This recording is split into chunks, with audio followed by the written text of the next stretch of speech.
बाजार में फिर से आज है भरपूर एक्शन का दिन, लेकिन आज फॉर अ चेंज बाजार है स्टेबल और मजबूती के साथ करते हुए कारोबार। बस दिन भर की मजबूती के बाद आखिरी 1.5 घंटा इसी तरह से निकालने का है चैलेंज। आइए देखते हैं क्या कुछ होगा अगले 1.5 घंटे में। स्वागत है आप सबका फाइनल ट्रेड में। नमस्कार, मैं हूं अनिल सिंघवी। और नमस्कार, मैं हूं दीपांशु भंडारी। अनिल जी, बाजार की बातें तो करेंगे पर आज ऑफिस में बैठने का दिन नहीं है सर। आज तो वाकई में बढ़िया मौसम हो रहा है सर बाहर। लेकिन मैंने जानबूझ के आप लोगों को ऑफिस में रखा है आज तो सर हाफ डे। उसका रीजन ये है कि ये जो मौसम में बदलाव है, ये बदलाव बहुत भारी पड़ता है। हाँ, मानसी कह रही कि मैं भी ऑफिस में रहना। मानसी सही है ना? सर हमने ऑफिस में ही पार्टी कर ली है। ओ अच्छा, मैं कहाँ था? ओके, लेकिन हाँ, इसमें कोई डाउट नहीं कि बेमौसम बारिश मुंबई में जबरदस्त होती हुई दिख रही है और कई जगह ट्रैफिक, कई जगह पानी भरा हुआ है और हाल थोड़ा बुरा है। इसमें कोई डाउट नहीं। और 1 दिसंबर है ना आज? हाँ, 1 दिसंबर।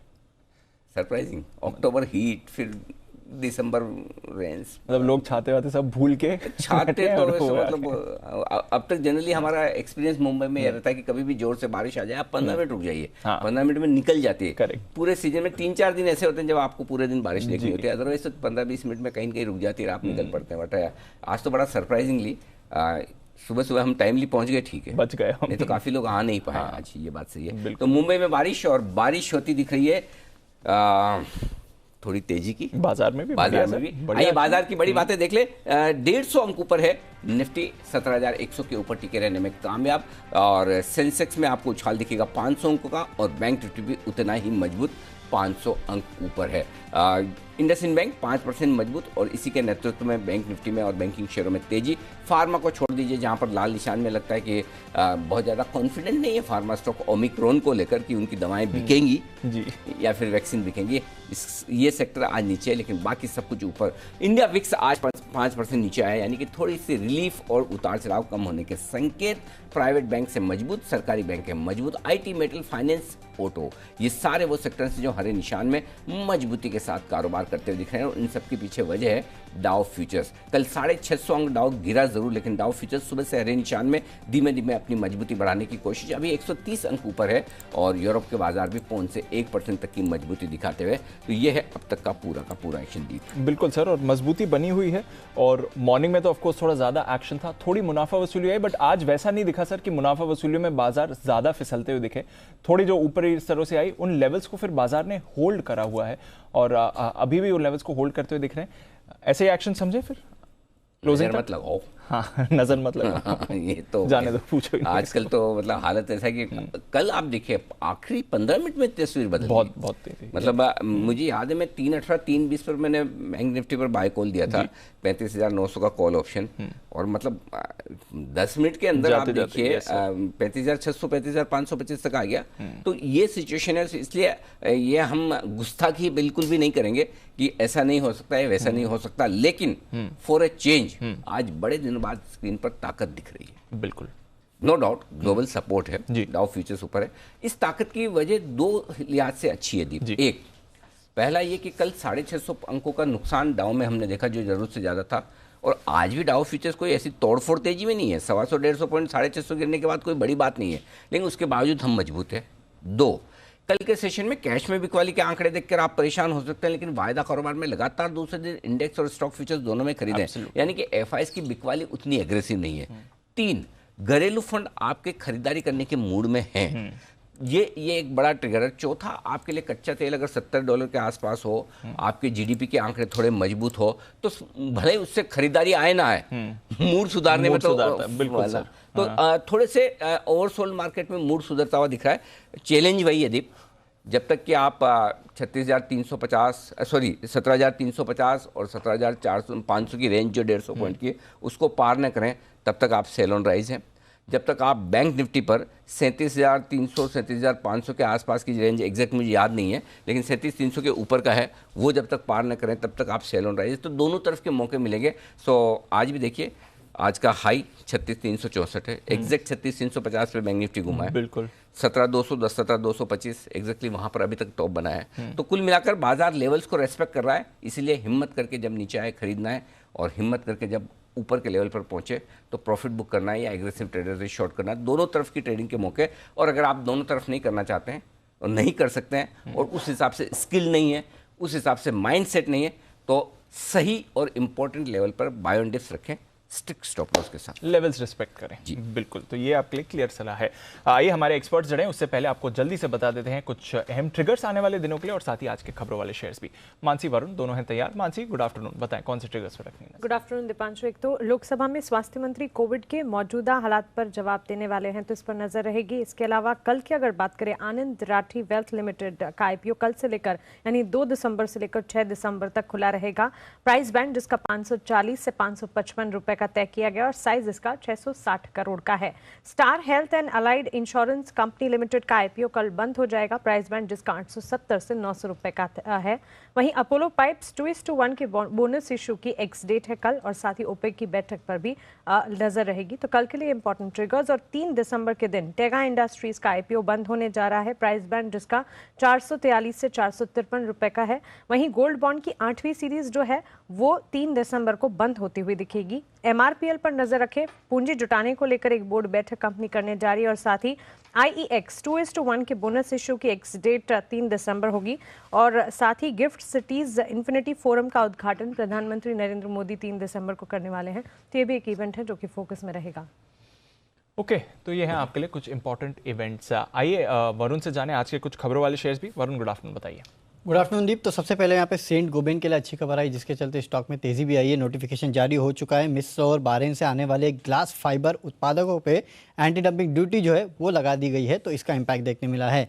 स्टील स्ट्रिप व्हील्स नवंबर में कुल टर्नओवर जो है उसमें 83% के आसपास की बढ़ोतरी हुई है। Orion pro solution Madhya Pradesh high court से 190 करोड़ का ऑर्डर इस कंपनी को मिला है।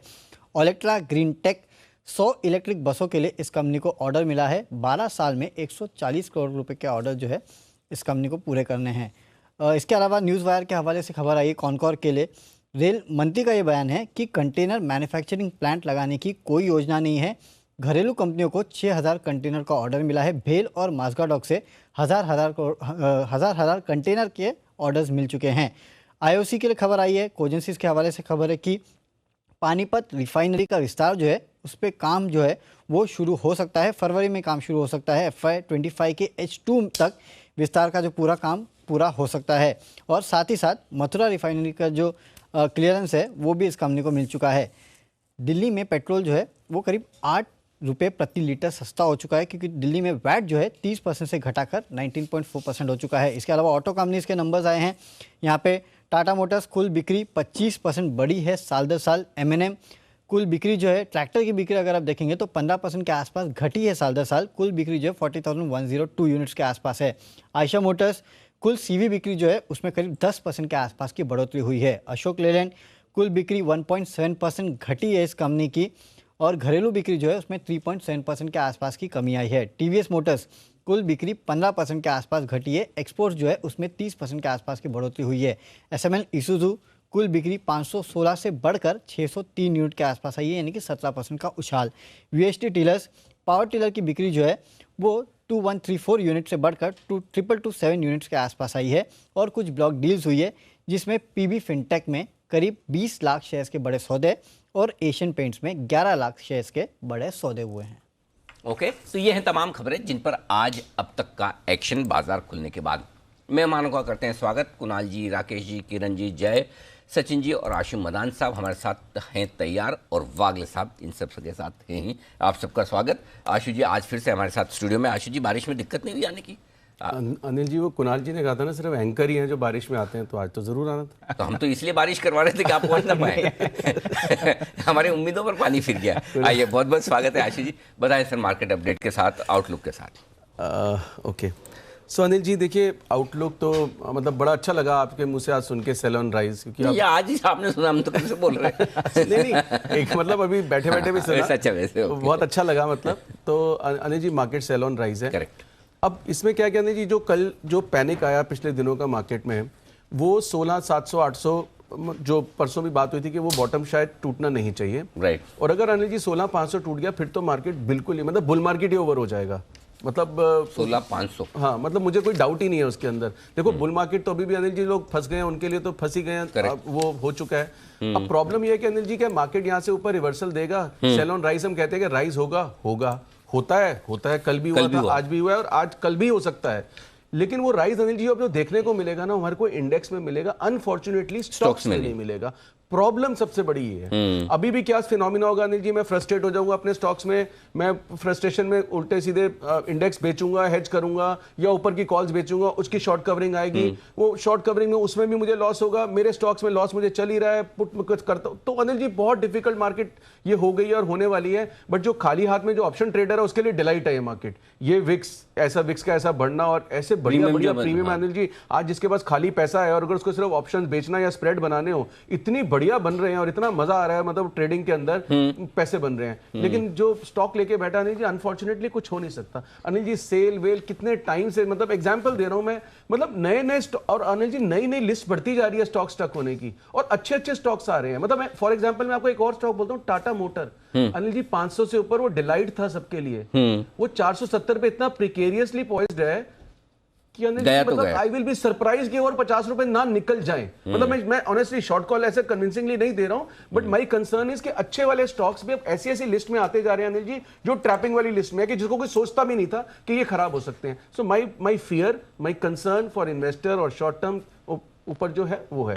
और अनिल जी कल की एक्सपायरी के लिए इंटरेस्टिंग 2 स्प्रेड हैं, 2 स्प्रेड हैं, आप कहें तो मैं देता हूं, क्योंकि मार्केट मुझे लगता है कि स्टेबल है और काम मजा इंडेक्स के अंदर है और इंडेक्स में ही कुछ काम करना चाहिए। आपको बुलाया इसीलिए, क्या बात करें, आप कहें तो मैं देता हूं, मतलब नेकी और पूछ बताएं सर। पहला वाला बिगुल तो बजा दूं, सिंह के सुल्तान आशुमान, बिगुल तो होना चाहिए जी।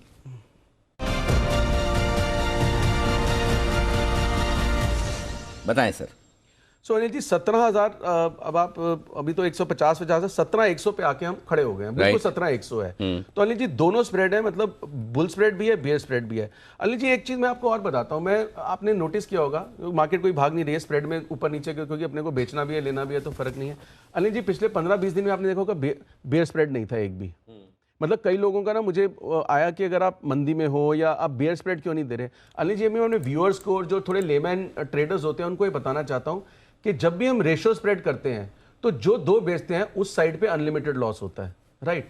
तो अनिल जी बियर स्प्रेड इसलिए नहीं था क्योंकि नीचे का अनलिमिटेड लॉस दिख रहा है, ऊपर का नहीं दिख रहा। हमने 17,800 तक बियर स्प्रेड दिए, उसके बाद बियर स्प्रेड बंद हो गए, क्योंकि उसके बाद दिखता है कि मतलब अब नीचे का घर खुल गया। सही बात है। 17,500 पे बोला, आपको 17,000 का घर खुल गया। तो जब इतने लंबे घर खुले, अनिल जी 2 बेचने वाला काम करना ही नहीं चाहिए, उसमें तो रिस्क है, उसमें रिस्क है। तो ये एक बहुत बड़ा सिग्नल है जो लोग समझते नहीं है कि बियर स्प्रेड मंदी का नहीं है, बियर स्प्रेड है मंदिश, मतलब स्टेबल टू मंदिश, मंदी नहीं। और बुल स्प्रेड है मंदिश। नया वर्ड आ गया आज मार्केट में, मंदिश। ठीक बात तो है। मतलब बुल स्प्रेड है स्टेबल टू तेजिश। ठीक है, बताइए। तो बुलिश और सर वो बेरिश है ना, इश लगाया, हिंदी वाला लगाया था, हिंदी चैनल है, आपको तो अप्रिशिएट करना चाहिए सर। 100% सर, हम तो आपकी हर बात अप्रिशिएट करते हैं, बिल्कुल। तो बताइए तो अनिल जी वो कौन सा लेना है? तो एक है अनिल जी, एक तो बुल स्प्रेड है कल की, मुझे लगता है कि कहीं ना कहीं थोड़ा बहुत ऊपर कवरिंग वगैरह, कवरिंग क्या मतलब एक बाउंस बैक आ सकता है। तो अनिल जी 17,100 की एक कॉल लेनी है जिसका भाव है 7980 रुपीज, और 17,200 की 2 बेचनी है जो अब 37-38 हो गई। अब इसमें 3 रुपए लग रहे हैं अनिल जी। अभी 10 मिनट पहले तक इसमें 1 रुपया मिल रहा था तो 0 कॉस्ट पे बन रहा था, बट नेवरदलेस अभी 76 रुपए में 2 बिकेंगी आपकी 17,200 वाली, 37.5 इंटू 2, और 80 में एक आएगी। तो अनिल जी 5 रुपए पे आप 17,100 पे, आप 17,105 के निफ्टी पे लॉन्ग हो गए। कल तक के लिए 17,300 तक सेफ है। आज भी 200 हुआ था अनिल जी सुबह एक बार, शाम को भी कुछ हो सकता है। तो अगर वो आ गया तो अनिल जी 5 रुपए आपको 100 रुपए, 50 रुपए, 25 रुपए, 30 रुपए दे सकते हैं। तो ये एक स्प्रेड अनिल जी बहुत अच्छा स्प्रेड है। मैक्सिमम नुकसान आपका 300 के ऊपर, 300 के ऊपर कल, 300 के ऊपर निकले, 17,300 के ऊपर कल होगा। ठीक है। सो अनिल जी इसी का रिवर्स स्प्रेड है, इसी का रिवर्स स्प्रेड है। रिवर्स स्प्रेड में थोड़ा सा मतलब इंटरेस्टिंग है क्योंकि इसमें आपको क्रेडिट मिल रहा है। 17,100 की पुट लेनी है अनिल जी, 17,100 की पुट है 83-84 रुपए, और 17,000 की 2 पुट बेचनी है जिसका भाव है 47-48। तो अनिल जी ये जो स्प्रेड है ना, इसमें आपको 12 रुपए का क्रेडिट मिल जाता है। 17,000 की बेचनी क्या भाव चल रहा है वो अनिल जी? वो चल रहा है 47-47 ओके। तो अनिल जी इस 1:2 स्प्रेड में आपको 12 रुपए आपके घर आ गए क्रेडिट। मार्केट ऊपर जाती है 17,000 से ऊपर रहती है तो 12 रुपए तो आपको आएंगे ही आएंगे। ठीक है। और अनिल जी हो सकता है ये भी 12 रुपए आपके +12 में खड़े हो जाएं, जो आपको 12 और मिले हैं, 24 बन जाए, 36 बन जाए, थोड़ा सा और 17,000 तक आ जाए। 17,300 के ऊपर बुल स्प्रेड में रिस्क है, इसमें 16,900 और 16,900 के नीचे बस। रिस्क है। तो अनिल जी अब आप समझ गए, तो दोनों में से अगर एक ही बनाना तो कौन सा बनाए, या दोनों ही बनाने चाहिए? मेरे ख्याल से तो दोनों ही बनाने चाहिए अनिल जी। अब लोगों को टेम्पटेशन होगी अनिल जी बियर स्प्रेड बनाने में, पूछो क्यों? क्योंकि 12 रुपए क्रेडिट आ रहा है सीधा बनते ही। लेकिन बुल स्प्रेड अनिल जी फिर भी कहीं ना कहीं वो अप्सरा वाला एंगल तो है ना उसके अंदर। कल भी घटा था, मुझे लगता था आपको तो है ना ये बीएससी ब्रोकर फोरम और ANMI association of NSC members of India, दोनों ब्रांड एम्बेसडर बना देंगे भाई साहब। सच में एक ही टाइम एक ही मार्केट में बुल स्प्रेड बियर स्प्रेड दोनों, 3 सौदे, एक मिनट सुनो, 3 सौदे अभी, 3 सौदे बाद में, 6 सौदे, 6 और 6 12 सौदे, 12 ट्रेड आप ब्रोकर करवा रहे, इससे बढ़िया क्या हो सकता है? ऑप्शन की ब्रोकरेज इतनी कम हो गई है वर्सेस फ्यूचर वर्सेस कैश की डिलीवरी, ये तो हमें पता तो अनिल जी। और बैठे बैठे अगर आपको मतलब आपके 12 रुपए 24 होते हैं, 1000 बनाओ, 12,000 रुपए 2 घंटे में आते हैं या ओवरनाइट आते हैं, तो अच्छा ट्रेड है अनिल जी, अच्छी बात है। तो अनिल जी व्यू समझ गए। अब आप कल तक के लिए 16,900 और 17,300 इसके बीच में मार्केट रहना चाहिए। विक्स कम हो गई है, इन 2 दिनों के लिए मुझे ऊपर नहीं लगता, बट जो ओवरऑल थीम है अनिल जी वो मार्केट सेल ऑन राइज है। राइज मिलेंगे इंडेक्स में ज्यादा मिलेंगे, स्टॉक्स में नहीं मिलेंगे। मौका ढूंढ के निकलिए अनिल जी। जो अभी आपने कहा था ना आदत जो कंडीशनिंग अनिल जी, अभी तक क्या था, कोविड में पैसे बने, कोविड जितना खराब हुआ उतनी मार्केट और बढ़ी अनिल जी। 2 साल की कंडीशनिंग हो रखी है मेरे माइंड में, इतनी जल्दी नहीं निकलेगी वो। आएगी, चिंता मत करें। ओके, आइए आईबुल हाउसिंग फाइनेंस 6% मजबूत। आज सेकंड टॉप मोस्ट गेनर है वायदा कारोबार में, चंबल के बाद, जिसका जिक्र आज सुबह सुबह सबसे पहले हमने किया था। जय जरा देखिए, वायदा कारोबार के बैन में है लेकिन 6% की दमदार तेजी, क्या कुछ एक्शन हो रहा है, जरा इसके बारे में बताएं।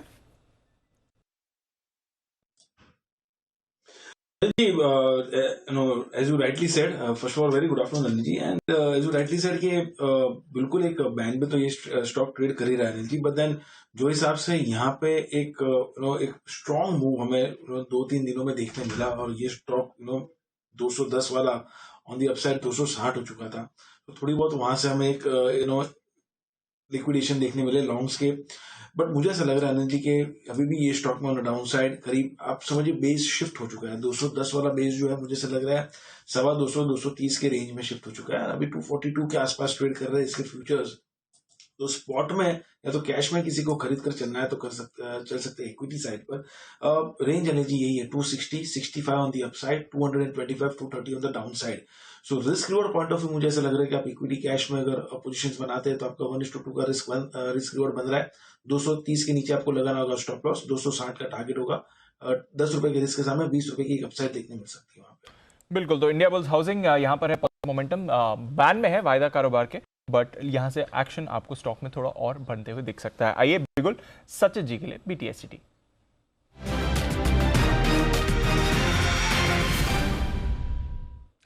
गुड आफ्टरनून सचिन जी, बताएं sir. Good afternoon Deepanshu, good afternoon जी।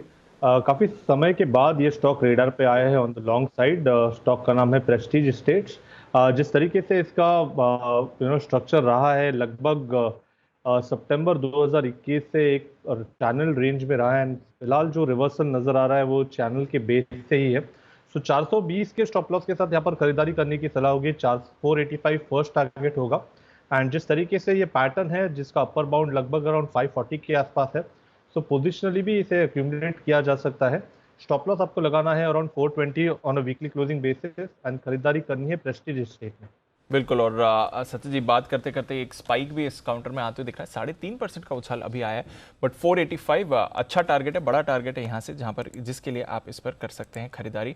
तो प्रेस्टीज एस्टेट्स यहाँ पर आपको अच्छा एक्शन बनते हुए दिख सकता है। एक्शन कुछ और काउंटर्स में भी आ रहा है, कुछ banking and financial stocks focus में आते हुए दिख रहे हैं, कुछ ऑटो काउंटर्स भी आपको मूव दिखा रहे हैं। मैक्स फाइनेंशियल, इसमें भी आज अच्छी तेजी बनी है, करीब 2% ऊपर मैक्स फाइनेंशियल भी ट्रेड करते हुए दिख रहा है। वागले साहब गुड आफ्टरनून, जरा मैक्स फाइनेंशियल पर नजर डालें।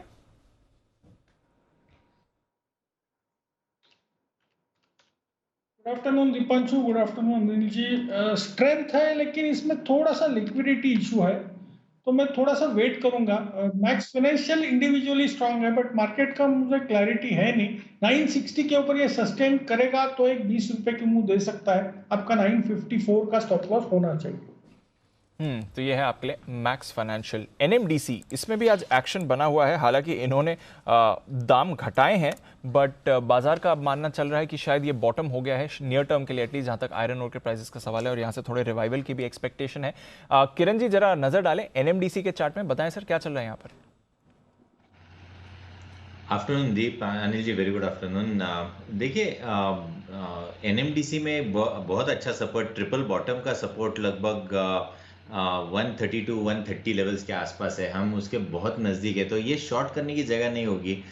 मेरा मानना है कि थोड़ा सा इधर से पुल बैक मिल सकता है। तो अगर लॉन्ग पोजिशन है तो 130 के नीचे आपके स्टॉप लॉसेस होने चाहिए पोजिशनल बेसिस पे, और ये पुल बैक में 145 150 के लेवल्स दिखा सकता है। ओके, 145 150 के लेवल्स के लिए नजर रखिए जहां तक एनएमडीसी का सवाल है। थोड़ा तो एक्शन में ये काउंटर आते हुए दिख रहा है। एक्शन बन रहा है आइशर मोटर्स में भी, हालांकि नीचे से ऊपरी स्तर से अब ये गिरकर वापस फिसलते हुए दिख रहा है, बट नजर रखिए क्योंकि बाकी ऑटो काउंटर्स के मुकाबले आइशर थोड़ा संभला हुआ था। अब थोड़ा प्रेशर इस पर भी आपको आते हुए दिखेगा, बट वीकनेस आ रही है कुछ और स्टॉक्स में जहां पर आपको दबाव ज्यादा बनते हुए दिखेगा।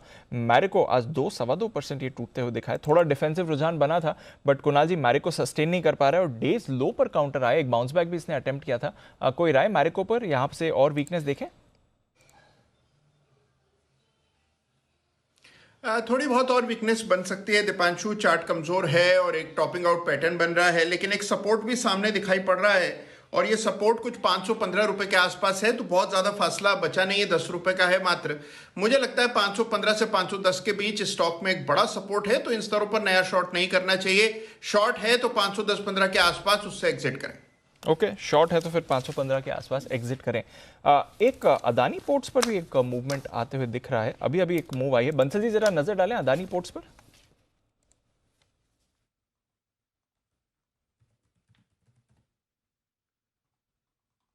दिपांशु, मूवमेंट तो आया, लेकिन इस तरीके का मूवमेंट नहीं है कि यहाँ कुछ बेट किया जा सके। नीचे में एक पॉजिटिव क्रॉसओवर देखने को मिला है, बट थोड़ा सा वेट एंड वॉच करेंगे। यहाँ पर 700 रुपए के ऊपर निकले तब कुछ करने का कुछ होगा। और दीपांशु, अगर दूसरी तरफ देखें तो मूवमेंट आता दिख रहा है वोडाफोन के अंदर। वोडाफोन आइडिया को रडार पे रखना चाहिए। बिल्कुल, वोडाफोन आइडिया को रखें रडार पर। रख दिया, आप बताओ रडार पर रखने के बाद क्या करना है बंसल जी?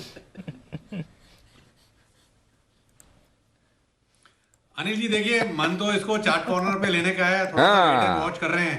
वही तो करना कुछ नहीं अनिल जी। तो बस आपका काम मैंने आसान कर दिया। कुणाल जी तक आपका संदेश पहुंचा दिया है।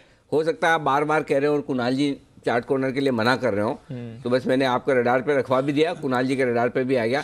अब आप और कुणाल जी सलाह करके जरा जल्दी से बताएं वोडाफोन आइडिया आज अच्छा कमाल करता हुआ दिख रहा है। निचले स्तरों से जो रिकवरी आई है वो काबिल तारीफ है। बाय द वे बता दूं मैं कि हमारे दिवाली की पिक थी ये। Yes sir. राइट, और इसलिए मैंने कहा था कि इसे उतना आप लेके छोड़े जितना रोज रोज आपको भाव देखना ना पड़े। बिल्कुल। और अगर अच्छा पैसा ना बने तो फिर ऐसे शेयर लेने का फ़ायदा भी नहीं है ना। इतनी रिस्क लेकर अगर करें तो फिर लंबा पैसा बने, उसकी तैयारी आप ज़रूर रखें। आइए, इस बीच दो बैंकों के बीच में छिड़ी है जंग, आईसीआईसीआई बैंक और एक्सिस बैंक। और ये जंग छिड़ी है सीएलएसए ने, दिग्गज फॉरेन ब्रोकरेज हाउस ने, कि दोनों में से कौन सा बेहतर है पैसा कमाने के लिहाज से। जी हाँ, तो देवांशी हमें बता रही हैं इन दोनों पर बेहतरीन रिपोर्ट्स जो सीएलएसए की तरफ से आई है, एक्सिस वर्सेस आईसीआईसीआई। बताएं देवांशी। डेफिनेटली, और अनिल जी सबसे पॉजिटिव बात यह है कि ये दोनों ही बैंक्स पर काफ़ी पॉजिटिव हैं। दोनों ही बैंक्स पे उनको लगता है कि मौजूदा भाव से 50% के ऊपर तक के जो टारगेट्स हैं वो आपको देखने मिलेंगे। सबसे पहले टारगेट्स बता दूं, आईसीआईसीआई बैंक पर 1100 तक के टारगेट्स हैं, और एक्सिस बैंक की अगर बात करें तो 1080 तक के टारगेट्स फिलहाल सीएलएसए को लगता है कि ये आते हुए दिखेंगे अगले 1 से 2 साल में। अब जो गैप है या फिर क्यों उनको लगता है कि आईसीआईसीआई बैंक जो है वो एक्सिस बैंक से ज़्यादा बेहतर है, जो वैल्यूएशन गैप है दोनों के बीच में, इसी पर सीएलएसए की तरफ से रिपोर्ट जारी होती हुई दिखी। उनका कहना है कि एक्सिस बैंक की जो वैल्यूएशंस हैं वो आईसीआईसीआई बैंक से थोड़े से कम है, और आईसीआईसीआई बैंक इसलिए महंगा ट्रेड करता हुआ दिख रहा है क्योंकि इनके जो रेशियोज हैं वो ज़्यादा बेहतर हैं। आने वाले 3 से 4 साल में हम देखेंगे कि आईसीआईसीआई बैंक का जो रनिंग रेट है वो ज़्यादा बेहतर होता हुआ दिखेगा एक्सिस बैंक से कंपेयर अगर करते हैं तो। एक्सिस बैंक भी जो इनके रेशियोज हैं वो सुधरते हुए दिखेंगे, लेकिन जो वैल्यूएशन गैप है वो बरकरार रहेगा, करीब 30 बेसिस पॉइंट से लेकर 40 बेसिस पॉइंट था। सबसे पहले इनका कहना है कि आप देखिए जो net income to risk weighted assets जो होते हैं, ये जो रेशियो होता है वो कोई भी बैंक के लिए काफ़ी अहम होता है। क्योंकि जो नेट इंटरेस्ट इनकम होती है बैंक के लिए वो इनकी आय है और साथ ही जो रिस्क वेटेड जो असेट्स होते हैं वो उनकी जो ओवरऑल असेट साइड है वो काफ़ी अहम होती है। तो अगर आप इस रेशियो को कंपेयर करते हैं तो आईसीआईसीआई बैंक के लिए काफ़ी बेहतर माना जा रहा है। दूसरी तरफ उनका ये भी कहना है कि इनका जो कॉस्ट ऑफ फंड्स है वो पहले देख रहे थे कि एक्सिस बैंक काफ़ी बेहतर परफॉर्म करता हुआ दिख रहा था, लेकिन अगर आप पिछले 5 साल में देखें तो आईसीआईसीआई बैंक की जो कॉस्ट ऑफ फंड्स हैं वो काफ़ी लो होते हुए दिख रहे हैं। इनका जो कामकाजी खर्च है वो भी अब धीरे धीरे कम होता हुआ दिख रहा है। इसका फायदा आईसीआईसीआई बैंक के वैल्यूएशंस को मिलता हुआ दिखा है। दूसरी तरफ आप देखिए इनके जो डिपॉजिट प्राइसिंग है, जो कासा रेशियो आईसीआईसीआई बैंक का वो काफ़ी बेहतर है और कासा प्रति ब्रांच अगर आप देखें तो 20 to 30% आईसीआईसीआई का बेहतर है एक्सिस बैंक से अगर आप कंपेयर करते हैं।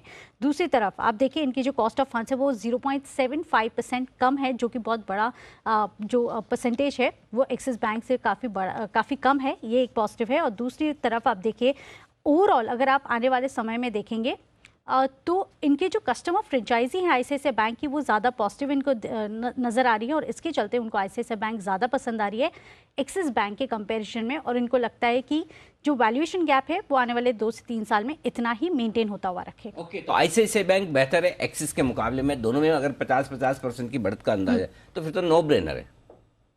अगर दोनों में रिटर्न बराबर आ रहे तो कोई भी आईसीआईसीआई बैंक ही लेगा। करेक्ट, ये बात तो सही है ना? फेवर ज्यादा आईसीआईसीआई का, बिल्कुल। सर आपको क्यों पसंद है?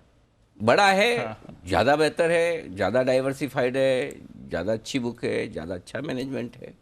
एक्सिस भी अच्छा है, ऐसा नहीं कि नहीं है, लेकिन अगर दोनों में से एक कंपेयर करना तो अनडाउटेडली चॉइस है। और स्पेशली जब अगर एक्सिस बैंक में रिटर्न 60% बन रहा हो, आईसीआईसीआई में 40 बनने के चांस हो, तो फिर मैं सोचूं कि एक्सिस लूँ कि 20% एक्स्ट्रा रिटर्न। अगर दोनों में 50% ऊपर के टारगेट है तो फिर तो ब्लाइंड बाय आईसीआईसीआई 100%। आईसीआईसीआई का रिटेल पेनिट्रेशन बहुत ज्यादा है, जबरदस्त। मतलब आप ब्रोकिंग देखो उसकी ज्यादा है, जबरदस्त। कार्ड क्रेडिट कार्ड यूजेस देखो ज्यादा है, हर चीज investment banking, retail mutual funds, retail तो खैर मतलब उसका बहुत स्ट्रांग है। पर एक बैंक है सर, आज सुबह जिसकी बात हो रही थी, आपने आइडेंटिफाई करा था ट्रेड के लिए और पहला टारगेट भी हिट हुआ, आरबीएल बैंक। इसको जरा पुल अप करते हैं, थोड़ा ऊपर से ये भी कूल ऑफ हुआ है, बट 194 195 पे जो पहले टारगेट दिया 192 था, 190 हाँ वो वहाँ हो गया सर।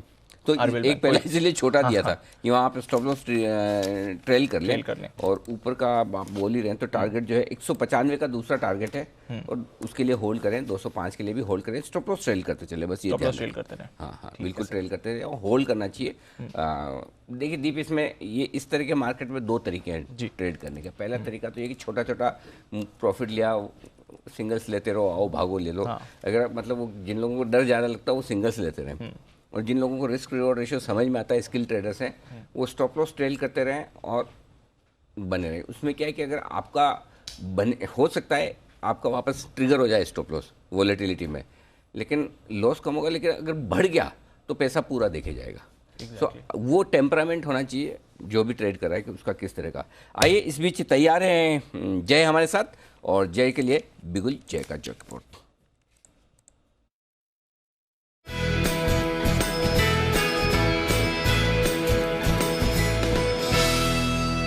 बताएं जय। अनिल जी, खरीदना है 2360 के स्ट्राइक का कॉल ऑप्शन एचयूएल का 41.40 पे अनिल जी ये ट्रेड कर रहा है। यहाँ पे आप स्टॉप लॉस लगा है 26 का।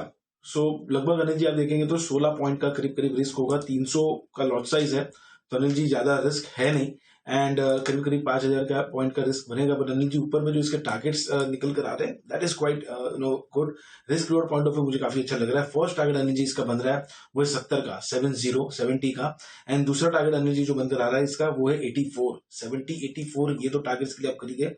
2360 के स्ट्राइक का कॉल ऑप्शन एचयूएल का, मुझे यहाँ पे शॉर्ट कवरिंग नजर आ रही है अनिल जी एचयूएल में, और मुझे ऐसा लग रहा है कि ये स्टॉक में ओवरऑल जो डिक्लाइन देखने मिली है, clearly impulsive fall, 5 wave declining structure देखने मिला है, ब्रॉडनिंग एक्सपांडिंग पैटर्न भी फॉर्म हुआ है।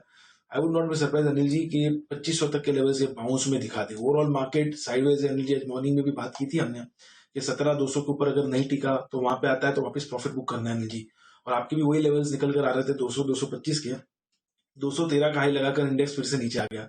बट स्टॉक स्पेसिफिकली मुझे ऐसा लग रहा है कि एचयूएल खास कर काफी ओवरसोल्ड है और यहाँ पे शॉर्ट कवरिंग नजर आ रही है।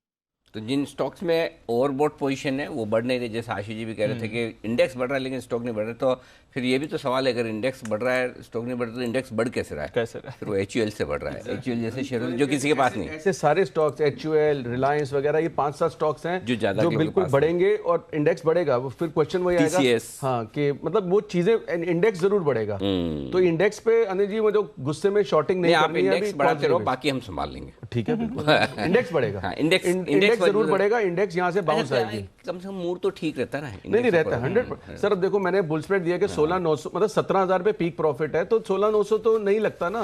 तो मतलब कल तक के कोई ऐसी दिक्कत नहीं लगती है, इंडेक्स बढ़ने के पूरे चांसेस हैं। स्टॉक्स में बस वो दिक्कत है, लेकिन अब वो राइट आइडेंटिफाई कैसे करने हैं, या किसी के पास और तरीका हो कि मैं इंडेक्स लेके ट्रेडिंग करके कुछ अपने लॉसेस कम कर पाऊं, या उसका टू मिटिगेट लॉसेस, तरीका वही है। बिल्कुल।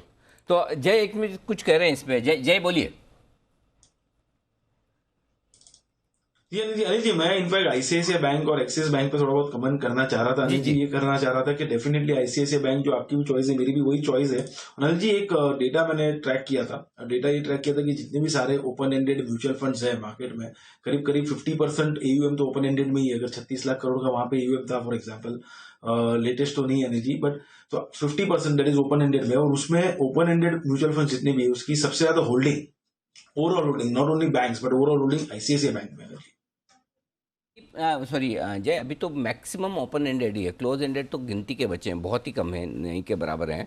और वो भी जो स्पेशली वो टैक्स सेविंग वाले हैं, उनमें भी आप निकल सकते हो टैक्स देने के बाद। सो ओपन एंडेड ही, और बिल्कुल सही कह रहे हैं आप, मैक्सिमम जो म्यूचुअल फंड की फर्स्ट प्रेफरेंस है वो आईसीआईसीआई बैंक है। सेठी साहब से मुलाकात का समय 2:30 बजे की स्ट्रेटेजी तैयार, उससे पहले फोन लाइन पर है हमारे साथ एक्सपायरी का ऑप्शन देने के लिए सुमित जी।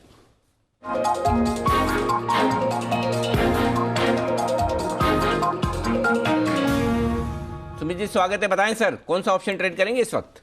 नमस्कार अनिल जी, गुड आफ्टरनून। हाँ नमस्कार। अच्छा ओके, सॉरी, दिन में है ना? दिन में, हाँ, दिन में तो कैसे गुड मॉर्निंग बोलेंगे? जी बताएं सर। सही बात है अनिल जी, गुड आफ्टरनून अनिल जी। अभी निकल ही जाता गुड मॉर्निंग। बताएं सर। तो अनिल जी, तेजी करने का सलाह रहेगा। निफ्टी पर यहाँ से लगता है ऊपर का मूव भी देखने को मिलना चाहिए। इंट्राडे में जो नीचे का फॉल देखना था वो मिल चुका है, अब यहाँ से ऊपर का मूव चाहिए। 17,050 वाला कॉल 125 के आसपास लेने का सलाह रहेगा। अभी 130 132 है, अभी भी ले सकते हैं, वरना 125 के आसपास लेने का सलाह रहेगा। 17,050 का कॉल। नीचे में स्टॉप लॉस लगाए 75 रुपए का, ऊपर में टारगेट 175 से लेके 225 रुपए तक के कल तक देखने को मिल सकते हैं। तो 17,050 का कॉल लेने का सलाह रहेगा यहाँ पे। ओके, 175 225 टारगेट, खरीदारी करें 17,050 का in the money call option. 125 से 132 की रेंज में ये राय है आपके लिए। सुमित जी, अगर सेठी साहब तैयार है तो जोड़ दीजिए। हाँ तैयार है, तो फिर उसके बाद हम स्ट्रेटेजी लेंगे। पहले सेठी साहब, सदाबहार सेठी साहब की शॉर्ट टर्म पिक्स।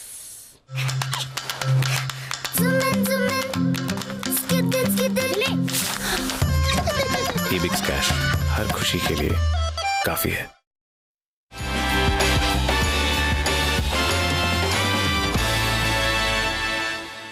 सेठी साहब स्वागत है, बताएं सर, आज दोनों FNO कैश फ्यूचर्स क्या कॉम्बिनेशन है?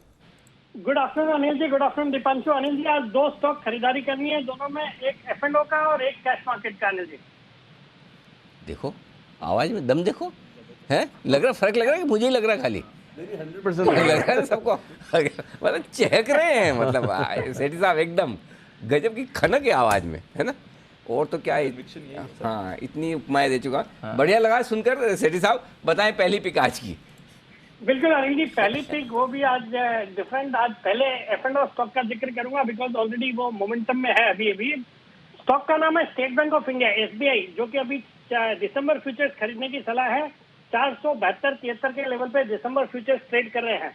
अनिल जी, मेरा ये मानना है कि बाजार में इतनी बड़ी गिरावट, 1600 पॉइंट की हाइट से गिरावट के बाद हम 200-300 पॉइंट की रिकवरी एक्सपेक्ट जरूर करनी चाहिए इस बाजार में। हालांकि आज भी बाजार अच्छे हैं, बट मुझे लगता है यहाँ से अगर आज डाउ फ्यूचर्स US मार्केट ने साथ दिया तो मुझे लगता है बाजार में एक अच्छी खासी रिकवरी आने वाले दिनों में देखी जा सकती है, और उसको लीड करेगा banking space.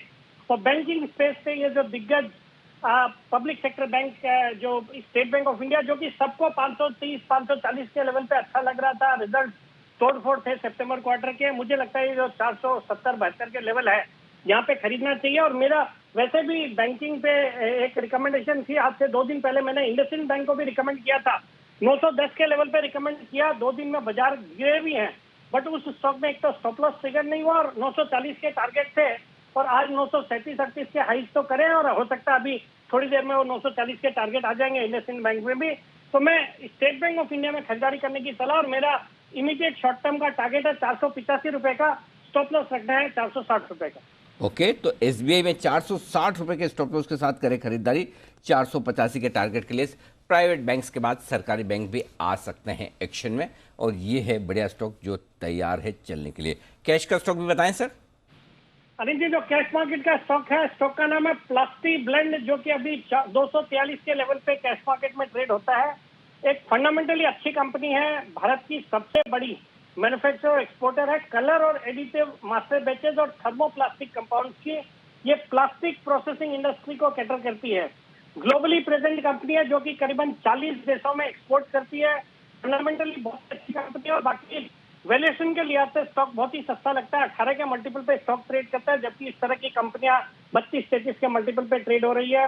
Debt equity ratio negligible 0.10 का है। अच्छी कैगर से कंपनी ग्रो कर रही है और सबसे अच्छी बात है, प्रोमोटर्स अपनी हिस्सेदारी हर क्वार्टर थोड़ी थोड़ी बढ़ा रहे हैं। प्रोमोटर्स की अब हिस्सेदारी हो गई 64.1%। मुझे लगता है ये स्टॉक जो कि अभी 242-43 के लेवल पे ट्रेड करता है, यहाँ पे खरीदारी करें। शॉर्ट टर्म का टारगेट है 255 रुपए का, स्टॉप लॉस है 235 रुपए। ओके, तो ये है आपके लिए प्लास्टी बैंड्स, 255 का टारगेट, 235 का स्टॉप लॉस, 244 पर स्टॉक ट्रेड करते हुए दिख रहा है। सिटी साहब की तरफ से एक कैश और एक एफएनओ कॉल जहां पर आपको करनी है खरीदारी। पर बाजार पर किस तरह की बनानी है रणनीति, थोड़ी मुनाफा वसूली के बाद आपको फिर से निफ्टी एक्शन में आते हुए दिख रहा है। आइए जानते हैं मार्केट स्ट्रैटेजी अनिल जी के साथ।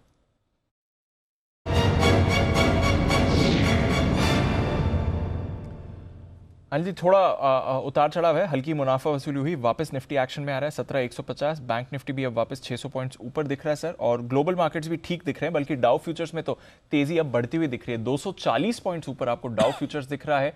200 पॉइंट की तेजी आपको नैस्डैक फ्यूचर्स पर आती हुई दिख रही है, 1.25% ऊपर। तो आईटी में और बड़ा रिबाउंड आ सकता है। कल हमने देखा कि करीब 1.5% की गिरावट थी नैस्डैक में। यूरोप के बाजार भी 1% तक की तेजी दिखा रहे हैं। तो ग्लोबल मार्केट्स में भी एक्शन बढ़ रहा है और हमारे बाजार भी फिर से एक्शन में आ रहे हैं। क्या करना है सर? तेजी मतलब बुलिश पॉजिटिव। मतलब अब आपका मतलब जैसा मूड है उस हिसाब से, अगर आपको बहुत तेजी करने का मन नहीं है तो पॉजिटिव रहिए, बहुत तेजी का करने का मन है तो बुलिश हो जाइए। अपने अपने मूड के साथ तेजिश क्यों करनी है जी?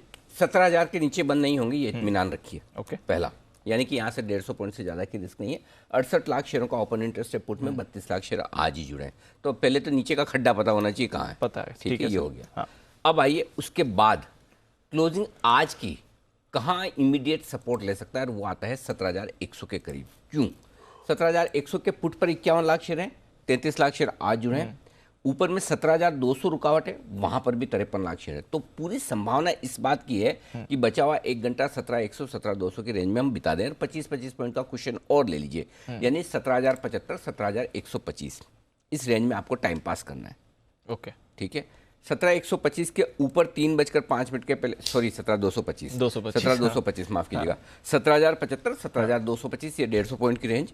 17,225 के ऊपर अगर आप 3:05 के पहले निकल जाएं, टिक जाए, और 50 पॉइंट आज ही मिल जाएंगे, 17,275। ओके, वहाँ पे थैंक यू वेरी मच कर लीजिएगा। ठीक है। अगर 17,075 आप 3:05 के पहले तोड़ देते हैं तो आप 17,050 17,025 मिनिमम आज ही देख लेंगे। हो सकता है 16,985 भी देख ले अगर होल्ड नहीं किया। हाँ, तो ये क्योंकि, और ये मैं क्यों बोल रहा हूँ, क्योंकि आजकल आखिरी 1 घंटे में बहुत कुछ होता है, बिल्कुल। और ये जरूरी नहीं कि हर बार नीचे ही हो, कभी ऊपर भी हो सकता है। बिल्कुल। तो अपनी तैयारी रहनी चाहिए, जिस भी तरफ हो, है ना। अभी तक सब मूड माहौल ठीक है, रोज ऐसे ही होता है, मूड माहौल ठीक होता है, 3:20 पे फिर क्या हो जाता है पता नहीं, 3:15 पे 3 बजे से, इसलिए 3 बजे के बाद के मूवमेंट को पकड़ने की कोशिश करें। बायस पॉजिटिव अभी तक लगता है, ये क्लियर कट है। सो ये आपके लिए डेटा हो गए 17,100 17,200 25-25 पॉइंट दोनों तरफ। अब आइए बैंक निफ्टी, आप है 36,275 के आसपास। दीप, अगर आप 3:05 के पहले आज का हाई बैंक निफ्टी में निकाल दें, जो है 36,350 के आसपास, क्या है एग्जैक्टली, एक सेकंड बता दूं, 36,365। अगर ये निकलता है तो फिर बैंक निफ्टी 200 से 300 पॉइंट का कमाल कर सकता है यहाँ से, यहाँ आज ही। क्योंकि बैंक निफ्टी दबा हुआ था, आज मजबूती दिखा रहा है। निफ्टी 1% ऊपर है, बैंक निफ्टी 1.5% ऊपर है। शॉर्ट कवरिंग वहाँ से होगी जब आज का हाई पार करेगा। दो तरीके हैं बैंक निफ्टी को ट्रेड करने के, 36,050 के आसपास खरीदिए, एक तरीका वो है। दूसरा 36,365 का हाई पार करके टिके तब खरीदिए। दोनों में से जो तरीका आपको पसंद आए वो खरीदेगा। या फिर सिंपल सा है कि आप 36,100 का कॉल ऑप्शन बैंक निफ्टी का खरीद के शांति से बैठ जाइए। 36,500 ये रुकावट की जगह है। क्यों? 22 लाख शेयर वहाँ पर हैं। तो इनिशियली आपको जो ट्रेडिंग रेंज दिख रही है बैंक निफ्टी में 36,000, 36,500, 200 पॉइंट दोनों तरफ गिन लीजिए। आज का लो 35,800, कल का ही 36,700 का थोड़ा सा ऊपर। ये आपके लिए बैंक निफ्टी में भी क्रिस्टल क्लियर लेवल है। व्यू तेजी की तरफ रखना है, नीचे मिले तो बहुत बढ़िया, या ब्रेकआउट दे तब खरीदिए। Understood sir. तो बाजार में व्यू तेजी का रखना है और बैंक निफ्टी पर भी अच्छा एक्शन आ सकता है, बट तैयार रहिए। हाँ, अगर आज ही आखिरी 1 घंटे में अगर बढ़िया प्रॉफिट बन जाए, समझिए आपने एंट्री हुई है बैंक निफ्टी 100-150 पॉइंट आज ही मिल गया, आज ही थैंक यू वेरी मच कर ले लें। हाँ, निफ्टी में 50-75 दिन, मतलब 1 in hand is better than 2 in bush। Yes, यही बोलते हैं ना आपके अंग्रेजी में, bird in hand is better than 2 in bush। हाँ, वही वाली सेम आपने बोल दिया। सही बोला ना? सही बोली। अगली बार फिर ट्राई करूंगा। ओके, तो ये वाला है कि मतलब हाथ में जो है प्रॉफिट बुक करते रहे, चौके छक्के के बजाय सिंगल्स लेते रहे। बिल्कुल। तो चलिए, ये आपके लिए एक बढ़िया कॉल आती हुई दिख रही है। आइए, सचिन जी भी एक कॉल के साथ है तैयार, बिल्कुल BTSTT का।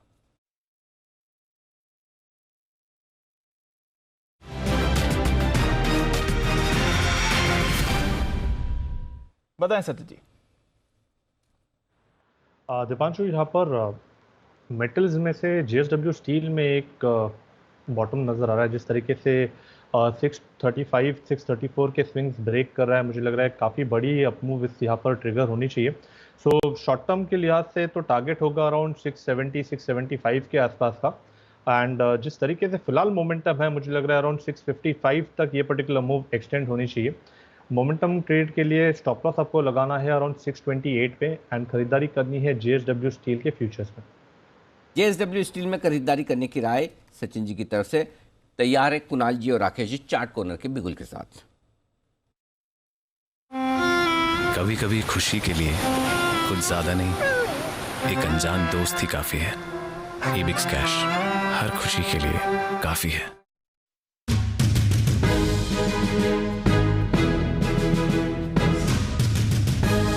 बताएं सर। अरे जी, अभी चर्चा हो रही थी आइडिया की, यानी कि वोडाफोन आइडिया की, और अब मैं और राकेश जी उसी का एक प्रॉक्सी प्ले है जिस पर खरीदारी की राय दे रहे हैं। जबरदस्त चार्ट स्ट्रक्चर है, स्टॉक की कमजोरी, इसकी मंदी अब समाप्त होती हुई दिख रही है। स्टॉक का नाम है IDFC फर्स्ट बैंक, जिसपे मौजूदा स्तरों पर बाय करना है। यहां पर एक बुलिश थ्रस्टिंग कैंडल चार्ट पर बनती हुई दिखती है। Over to Rakesh ji. Anil ji, clear reversal pattern है, ऐसा लगता है इन्फ्लेक्शन पॉइंट बन रहा है, टर्निंग पॉइंट पे पकड़ा है। 44.5, 44 रुपए 50 पैसे का स्टॉप लॉस है। पहला टारगेट है 47.5 और दूसरा टारगेट है 49। IDFC फर्स्ट बैंक है हमारा चार्ट कॉर्नर पिक। पॉइंट कौन सा बन रहा है इसमें? कौन सा पॉइंट बन रहा है आपने बताया? एक inflection point Anil ji, inflection point. अभी थोड़ी देर पहले तो आप लंच में एल खा गए थे। इन्फेक्शन पॉइंट निकला था, पूछो कुणाल जी को। कुणाल जी ने तो बोले, कुणाल जी ने मुझे मैसेज करके बोले मेरा कॉल नहीं है, मेरा कॉल नहीं। इन्फेक्शन पॉइंट में मैं बंसल जी के साथ नहीं हूँ। कुणाल जी इन्फेक्शन बोले कि नहीं बोले, ये बताइए। अरे जी, मुझे इलेक्शन सुना था। चलिए, अच्छी बात है कि प्रॉब्लम खाली बंसल जी में ही नहीं है। कुणाल जी में भी उतनी है। ओके, तो इन्फ्लेक्शन पॉइंट ये इससे बाहर निकल रहा है। IDFC फर्स्ट बैंक 44.50 का स्टॉप लॉस और टारगेट रखे आप 47.50 और 49। लाइफ लाइन यूज करने की तैयारी में है। Vishwesh Chauhan phone a friend कर रहे हैं, वो भी कुछ बेहतरीन कॉल्स देने के लिए तैयार हैं आपके लिए, लेकिन उससे पहले जय का जैकपॉट।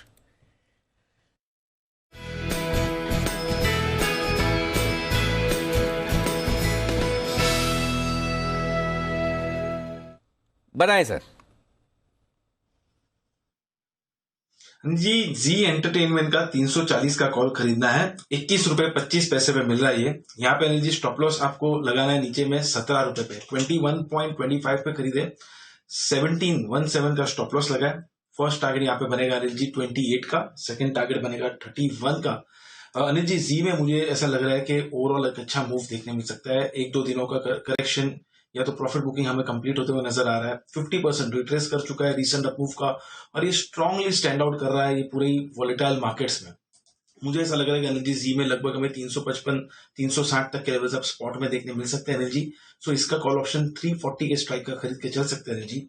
और अनिल जी, एक और कैश का ऑप्शन भी देना चाहूंगा। मैं आपके बैंक निफ्टी के व्यू से एकदम सहमत हूँ और इनफैक्ट मुझे भी वो एक सिग्नल आ रहा है वहां पे अनिल जी। तो कैश का ऑप्शन में अनिल जी बैंक निफ्टी पर एक कॉल देना चाहूंगा। जी हाँ, बिल्कुल। कैश का ऑप्शन का बिल्कुल जय के लिए बैंक निफ्टी पर आ रहा है आपके लिए एक बेहतरीन कॉल।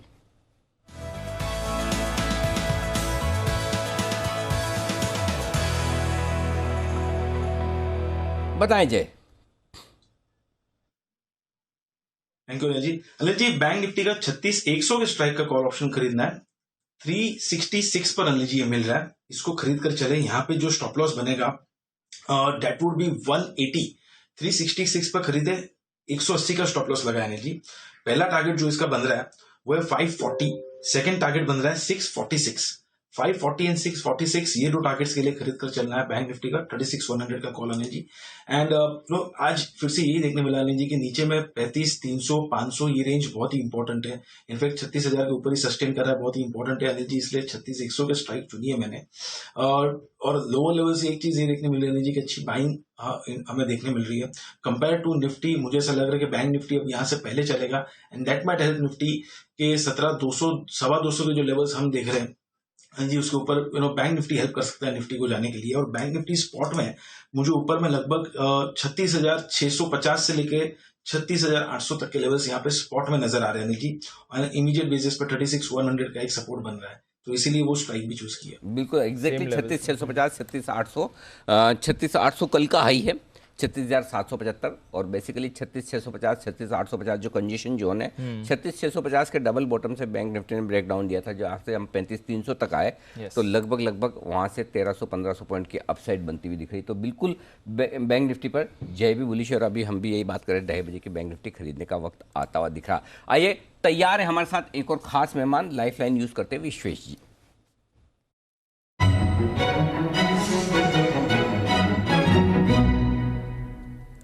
स्वागत है विश्वेश जी। बताएं सर, लाइफलाइन यूज करने की वजह और आपकी दमदार कॉल। अनिल जी, काफी सिमिलर व्यू है। मैं और जय काफी फ्रेंड है और हमारी सोच भी मिलती है। 36,100 का मेरा भी कॉल है और मैंने आपको 280 में मैसेज किया था, अभी 360 हो गया। मुझे लगता है यहाँ खरीदारी करनी चाहिए। यहाँ पे स्टॉप लॉस जो है वो मेरा 200 रुपए के आसपास है और मेरा जो टारगेट है अंडरलाइन पे 36,800 का है। मुझे लगता है 480-550 तक 36,100 का कॉल ऑप्शन जाएगा। दूसरा जो है निफ्टी का 9 दिसंबर का 17,000 का कॉल ऑप्शन खरीदना है, जो अभी 300 रुपए के आसपास मिल रहा है। 220 का स्टॉप लॉस, 350 और 400 के टारगेट रहेंगे। अनिल जी, मुझे ऐसा लगता है कि 36,800 बैंक निफ्टी जा रहा है। कल हमने एक्सिस बैंक बाय दिया था, इस पूरे डामाडोल में एक्सिस बैंक का स्टॉप लॉस नहीं हुआ। एट द सेम टाइम आज जो रिलायंस में अनिल जी फॉर्मेशन है, रिलायंस में 7 lakh share call side unwind हुए हैं। 2500 के हाईएस्ट स्ट्राइक में जो डेटा है वो इंडिकेट कर रहा है कि रिलायंस में कुछ न्यूज फ्लो या कुछ तो भी उस तरह की चीजें आने वाली है जो डेटा में दिख रहा है। तो मुझे लगता है रिलायंस भी यहाँ से बड़ा मुंह दिखाएगा 2550 की ओर। तो मुझे लगता है निफ्टी, रिलायंस और बैंक निफ्टी ये तीनों मिलके बाय की तरह ऊपर जाएंगे और हम और आप मिलके पार्टी मनाएंगे। क्या बात है। तो चलिए, निफ्टी और बैंक निफ्टी दोनों पर बुलिश है विश्वेश जी। बड़े दिनों बाद विश्वेश जी अच्छे से बुलिश हुए हैं। नहीं तो विश्वेश जी मंदी की तरफ भी सबसे पहले आते हुए दिखे थे। तो भसीन साहब भी जुड़ने की तैयारी में, तब तक आइए जल्दी से आज के 2000, कल के 2000 कर लीजिए। बिल्कुल अनिल जी के लिए।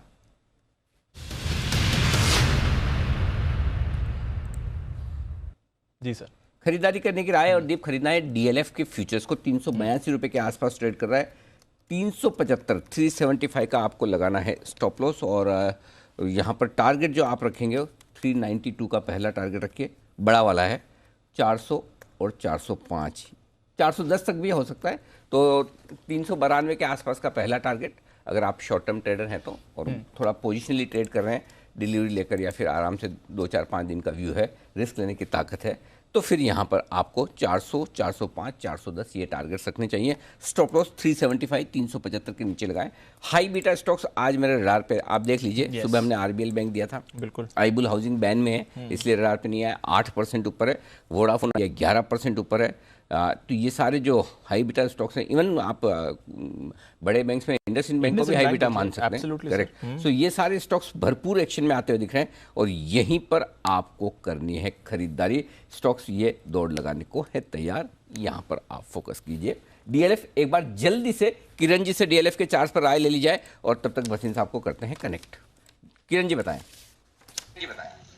हाँ जी, डीएलएफ में एक बेस बिल्डिंग फॉर्मेशन हो रहा है और वो लेवल है 370 के आसपास। अभी लॉन्ग पोजीशंस के लिए 370 के नीचे स्टॉप लॉसेस होने चाहिए और अभी एक्यूमुलेट करने की सलाह है। पर जैसे ही ये स्टॉक 390 निकलेगा तो एक बड़ा रेजिस्टेंस निकलेगा और 405 410 के टारगेट्स आपको देखने को मिलेंगे डीएलएफ में। तो ये है आपके लिए डीएलएफ पर आइए करते हैं भसीन साहब का स्वागत।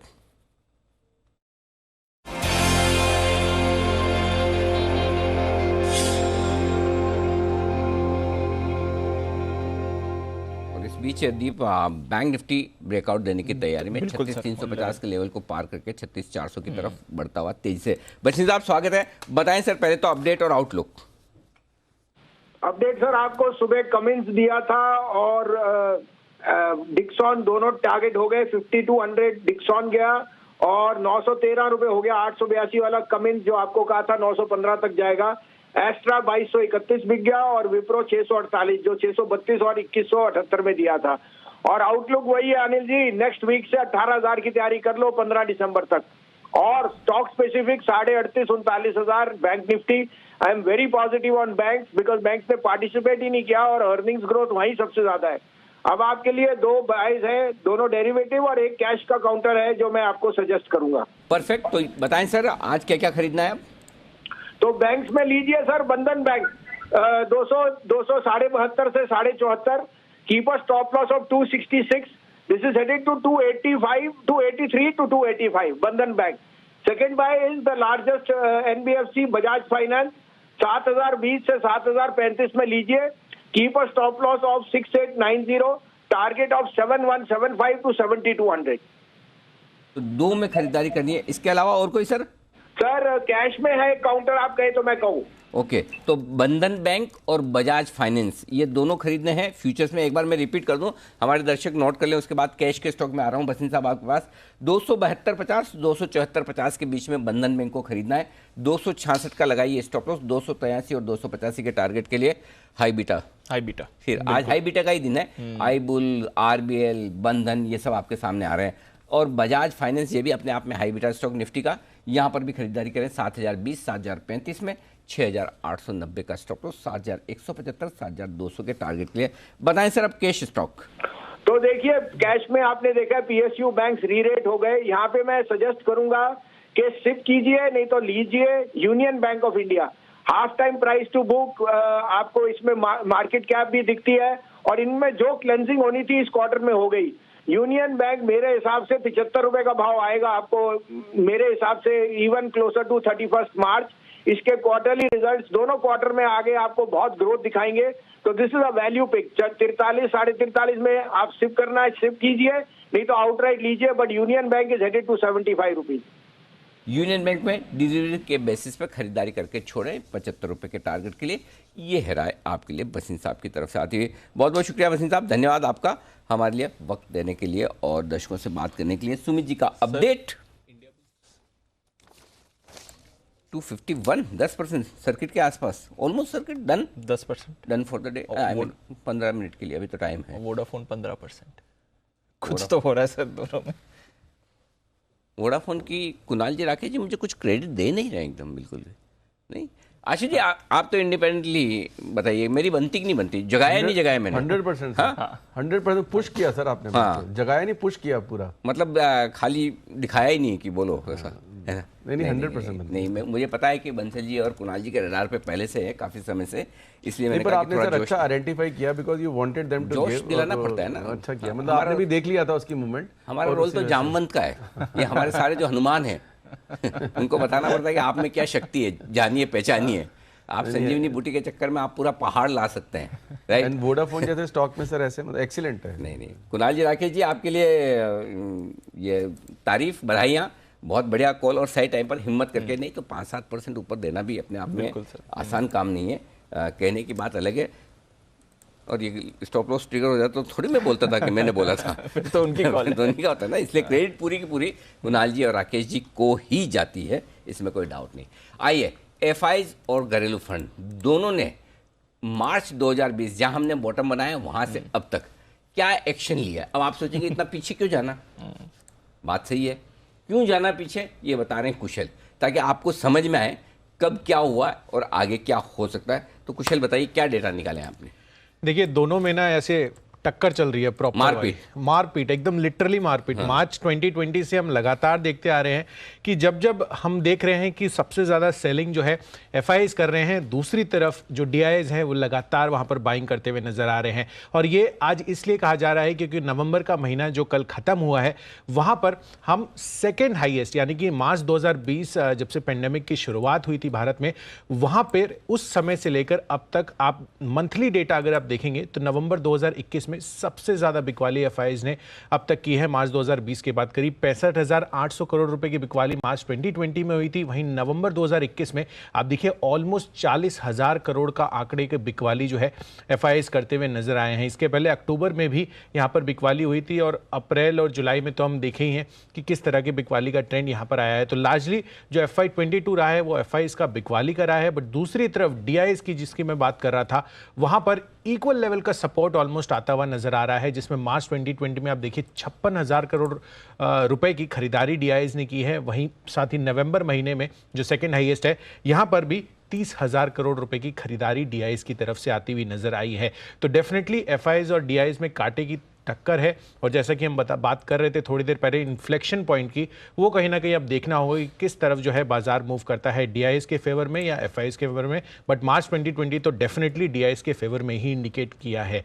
तो यहाँ पर आपको ये नजर रखनी है। साथ ही बाजार का मूवमेंट यहाँ पर आप देखिए मार्च 2020 में ऑलमोस्ट 23% की गिरावट थी जहाँ निफ्टी में।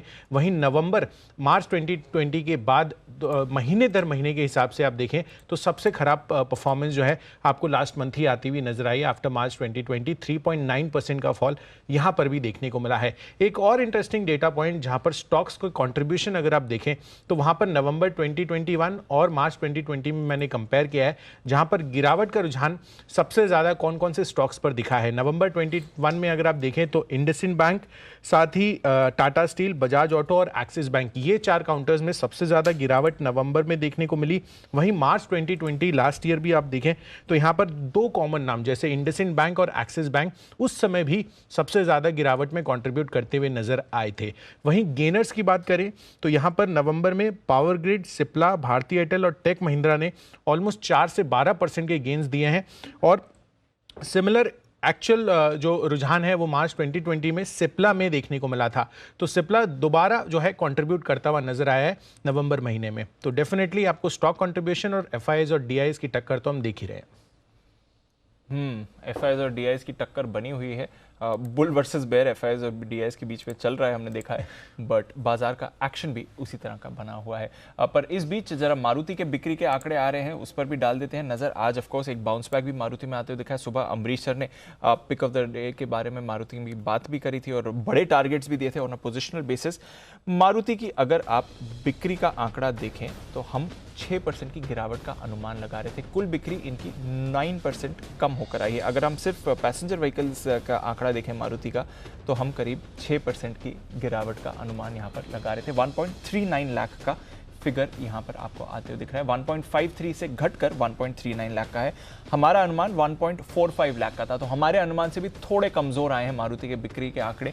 उतने खास नहीं हैं ये आंकड़े जितना हमने भी अनुमान लगाया था। जो गिरावट थी, गिरावट का अनुमान था, पर गिरावट थोड़ी ज्यादा है अनुमान के हिसाब से अगर आप देखें तो। जरा चार्ट पर भी एक बार जय से राय ली जाए। जय, मारुति के चार्ट पर जरा राय दें। आज बाउंस बैक है बट पिछले कुछ समय से दबाव में ही रहा है।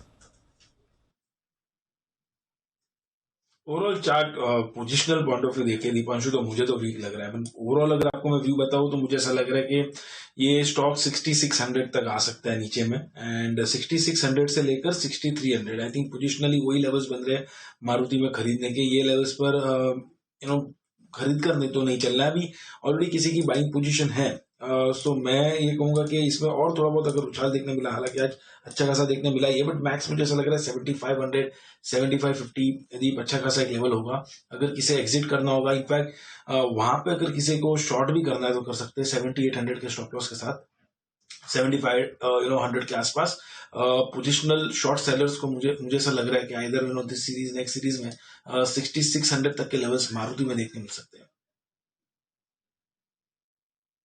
आपके लिए मारुति, हालांकि नंबर्स के बाद थोड़ा सुबह अमृतसर का कॉल था और 10,000 के टारगेट, 10,000 के टारगेट, हाँ जबरदस्त, सही टाइम पे कॉल दिया एकदम अमृतसर ने, बिल्कुल। थोड़ी परेशानी शायद ऑटो इंडस्ट्री की कम हो रही है, नंबर्स अभी तक अच्छे नहीं हुए हैं, बट अनुमान और आशा तो यही है कि आगे जाकर अब सिचुएशन यहाँ पर सुधरती हुई दिखेगी। आइए वागले साहब के पास चलते हैं, बिगुल वागले का वंडर।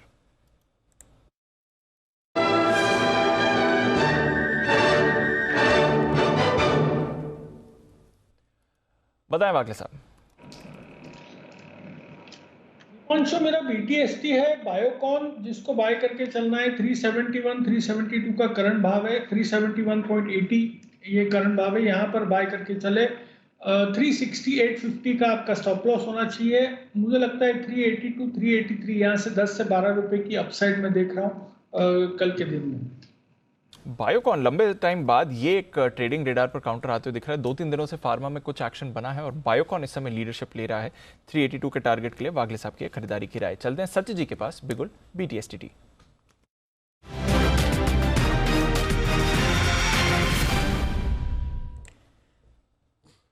बताएं सत्य जी। दीपांशु, यहाँ पर रिलायंस पे एक ब्रेकआउट नजर आ रहा है, तो मुझे लग रहा है यहाँ पर BTST करना चाहिए। टारगेट पहला होगा अराउंड 2530 का, सेकंड टारगेट होगा 2570 का, स्टॉप लॉस आपको लगाना है अराउंड 2448 पे एंड खरीदारी करनी है रिलायंस के फ्यूचर्स में। रिलायंस अगर ये SBI HUL हो गया, निफ्टी को है ना, बिल्कुल निफ्टी का काम हो गया। तो चलिए निफ्टी में तेजी की वजह अब आपको पता चलेगी कि अगर इस तरह के दिग्गजों में खरीदारी है तो फिर निफ्टी रुकने और थमने का नाम ले, इसकी संभावना है कम। ओके, कुणाल जी और राकेश जी फिर से तैयार हैं और इस बार कुणाल जी राकेश जी करें कि हम कल का काम आज ही करेंगे, पिक ऑफ द डे बिगुल दोनों के लिए।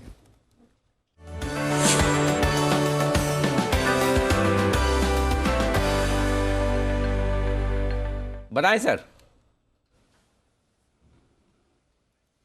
देखिए अनिल जी, थोड़ी देर पहले आप ICICI बैंक, एक्सिस बैंक पे बात कर रहे थे, दोनों में सेल ऑफ देखने को मिला नतीजों के बाद। ICICI बैंक के अच्छे नतीजे आए थे, एक्सिस बैंक में नतीजे उतने बढ़िया नहीं थे और आपने भी ICICI बैंक चूज करा था। तो अनिल जी, हमारा pick of the day ICICI bank है।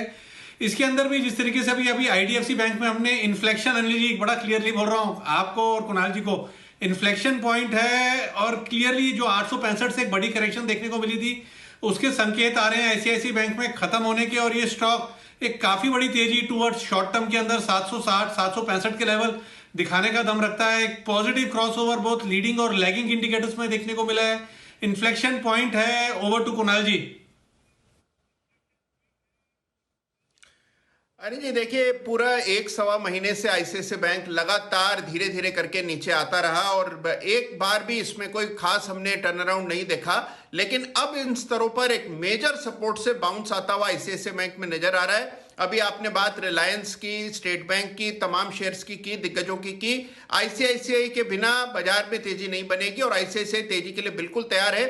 इन स्तरों पर बाय करके चलें, स्टॉप लॉस रखें 720 रुपए पर, 720 के स्टॉप लॉस से बाय करना है ICICI बैंक। हमारा टारगेट है 750 और 765, 750 765 के टारगेट के लिए ICICI में खरीदारी करें। ओके, तो ये है ICICI bank pick of the day. कल का काम आज ये आपके लिए खरीदारी करने की राय। 720 का लगाइएगा स्टॉप लॉस, ऊपर के टारगेट 750 और 765 के। तेजी का मूड में हैं आप सब लोग, ये मान के चले हैं सर। हाँ, क्लोजिंग वाले शो में सारे कॉल्स बाय का आए। एक अगर वाशु जी का पुट स्प्रेड छोड़ दे, उसमें भी उन्होंने हेज करके पुट स्प्रेड में पैसे आ रहे हैं। क्या बात कर रहे हो सर? वो 12 रुपए क्रेडिट में बन रहा था, वो डेबिट में बन रहा है, पैसे आ गए उसके अंदर। तो वो तो मतलब इंस्टेंट प्रॉफिट आया। ऐसा कैसे सर? पुट स्प्रेड जब क्रेडिट में बन रहा है और नीचे गया नहीं मार्केट, तो पैसे आ रहे हैं उसमें तो। अच्छा सर, यही तो ब्यूटी है स्प्रेड की। ओहो, what a beautiful spread. Sir तभी तो सर आपको क्या बोला था सर कि वो स्प्रेड क्रेडिट वाला था कि मतलब करते ही बन रहा था, घर पे आ जाएंगे, इन द मनी वाला, हाँ, मतलब पैसे आ गए उसमें तो सर। वाह क्या बात है। तो दोनों में आपके तो मतलब दोनों हाथ घी में, मतलब अब वो कोई बनाएगा तो 2 रुपए देने पड़ेंगे, हाँ। तब वो बनाता तो 12 रुपए मिलते हैं, तो 14 रुपए का प्रॉफिट आ गया सर उसके अंदर। जय हो आपकी। और जो कॉल स्प्रेड बना था वो उसमें अभी भी सेम रेट है, कोई दिक्कत ही नहीं है। क्या बात है। तो ये है आपके लिए आशीष जी की जो स्ट्रेटेजी है, उसमें कमाल होता हुआ सर। एक दिन आप स्प्रेड्स की पाठशाला करिए सर, ये मतलब आप अभी तो आपकी बात सुन के भी मुझे लग रहा है कि स्प्रेड्स की पाठशाला होनी चाहिए। हाँ कर लेते, क्या दिक्कत है। और एक वो जो एक्सपायरी एक्सीडेंट की पाठशाला सर, उसमें भी पाठशाला नहीं, वो शो कर लेते हैं सर, वो एक शो कर लेते हैं। नहीं बिल्कुल करते हैं। अच्छा इस बीच में आपके पुट वाले स्प्रेड में तो पैसे आए, कॉल वाले में नहीं आ रहे ना। कॉल वाले में उसमें भी आ सकते हैं, आएंगे, बिल्कुल आएंगे सर। उसके लिए आपके पास में वरुण बैठे वरुण आपके रंग में भंग डालने के लिए आए हैं। तो मतलब सब कुछ अच्छा चल रहा है तो वरुण कुछ न कुछ ऐसी खबर बताना चाहते हैं जिससे थोड़ा मूड आपका बिगड़े। सर एक सेकेंड, अगर ये मार्केट थोड़ा नीचे आता है, अब मतलब थोड़ा सा, मतलब ये अभी जैसे 172.150 भी आता है ना, कॉल स्प्रेड में भी अभी के अभी पैसे आ जाएंगे सर। ये 3:15 बजे तक पैसे आ जाएंगे इसके अंदर भी। बहुत बढ़िया। तो अगर आया नीचे तो क्यों आ सकता है, किसने कहा, क्यों कहा, कब कहा और क्या टारगेट के साथ कहा, यह है पूरी की पूरी डिटेल्स लेकर वरुण तैयार। और टारगेट है, पहले बता दूं, $150। किसका है वरुण? तेल, कच्चा तेल। एक बैरल का? एक बैरल का। 2 का होगा, ध्यान से देखो। 2 बैरल के $150 होंगे, एक के नहीं। प्रति बैरल। प्रति बैरल। हाँ। किसने कहा, क्यों कहा, कब कहा, किस लिए कहा, जरा बताइए पूरा डिटेल में। अच्छा, जेफरीज के क्रिस वुड ने कहा है हाँ। कि यहाँ से कच्चा तेल जो है करीब क्रिस वुड की तो बड़ी इज्जत है भाई। हाँ बड़ी इज्जत है, बड़ी इज्जत है, बड़ी इज्जत। अच्छा उन्होंने कहा है? उन्होंने कहा है $150 के आसपास कच्चा तेल पहुंच रहा है। और इनका कहना है कि सिर्फ एक ही चीज़ है जो कि कच्चे तेल की रैली को कम कर सकती है, वो है पेंडेमिक। उसके अलावा कुछ भी है जो कच्चे तेल की रैली को यहाँ पे डिरेल नहीं कर सकता है। अब सबसे इंटरेस्टिंग इसके पीछे के उनके तर्क है। देखिए उनका कहना है कि अभी भी अगर आप देखेंगे तो ग्लोबली जो एनर्जी की डिमांड है उसमें से 84% डिमांड जो है वो फॉसिल फ्यूल से पूरी होती है, यानी कि जो कोयला, ऑयल एंड गैस है, इससे ही पूरी होती है। तो सबसे बड़ा तर्क तो ये है। जबकि अगर आप देखेंगे तो इसके पीछे काफ़ी पॉलिटिकल एंगल भी है। लोग कहते हैं कि कहीं ना कहीं एनवायरनमेंट को बचाना है तो ईवी को लेके आइए, ये लेके आइए, वो लेके आइए। लंबे समय से चल रहा है, लेकिन अभी भी सबसे ज़्यादा इस्तेमाल अगर किसी का होता है तो वो फॉसिल फ्यूल का होता है। सिर्फ यही नहीं, इनका कहना है कि अभी भी अगर आप देखेंगे तो एशिया के काफ़ी सारे देश जो है वो पूरे तरह से खुले नहीं है। खासकर चाइना को अगर आप देख लेंगे तो उस तरह से ओपन नहीं हुआ है जिस तरह से वो पहले था। उसके बावजूद कच्चे तेल का दाम जो है वो $80 के आसपास पहुंच चुका है। इनका कहना है इसके साथ साथ अगर आप देखेंगे तो यहाँ अब हाल फिलहाल में पिछले कुछ समय में कच्चे तेल में ज़्यादा नई कैपेसिटीज़ नहीं आई है। जो पहले की कैपेसिटीज़ थी वही चलते आ रही है और आने वाले दिनों में भी कोई बड़ी कैपेसिटी आने का यहाँ अनुमान नहीं लगाया जा रहा है। और कहीं ना कहीं कच्चे तेल के सप्लाई को लेकर दिक्कत है। और अगर यहाँ से इकोनॉमिक्स खुलती है तो डिमांड जो कि वैसे ही अच्छी है और बेहतर हो सकती है, और उसके बाद डिमांड और सप्लाई के बीच में एक बहुत बड़ा मिसमैच हो सकता है और कैपेसिटीज़ वैसे ही नहीं आ रही है। तो अगर यहाँ से ओपन अप होता है तो उसके चलते कच्चे तेल की डिमांड जो है वो काफ़ी हद तक बढ़ सकती है। और इसके लिए उनको लगता है कि $150 के आसपास कच्चा तेल जो है वो पहुँच सकता है। और यहाँ से सिर्फ पेंडेमिक के और जो लॉकडाउन है वही एक चीज़ है जो कि इस रैली को रोकेगा, उसके अलावा कुछ भी नहीं रोकने वाला है। 150 डबल यहाँ से, ये बात कुछ हजम नहीं हुई। $150 सही में। अनिल जी, इसके पहले JP मॉर्गन ने भी ये कहा था कि FY23 तक हो सकता है कि $150 पहुंचे। और काफ़ी लोग हैं जो कि कह रहे हैं कि आपको याद है सितंबर में मैंने आपको एक तब लिंक भी किया था, तब कहा था कि $200 पे भी कहीं ना कहीं बेट्स लिए जा रहे हैं। तो अगर ये बीच का इशू नहीं होता ना तो $200 पे भी बेट्स थे।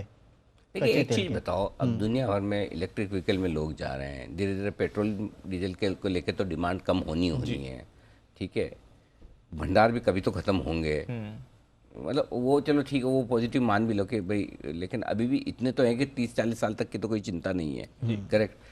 एक्सट्रैक्शन कॉस्ट कितनी आती है जो तेल निकालने की? मुश्किल से $7-8-5-7 आती है। कितना कमाओगे भाई? $150 लगता है आपको हो जाए? लगता तो नहीं सर। ऑटो स्टॉक्स का क्या होगा?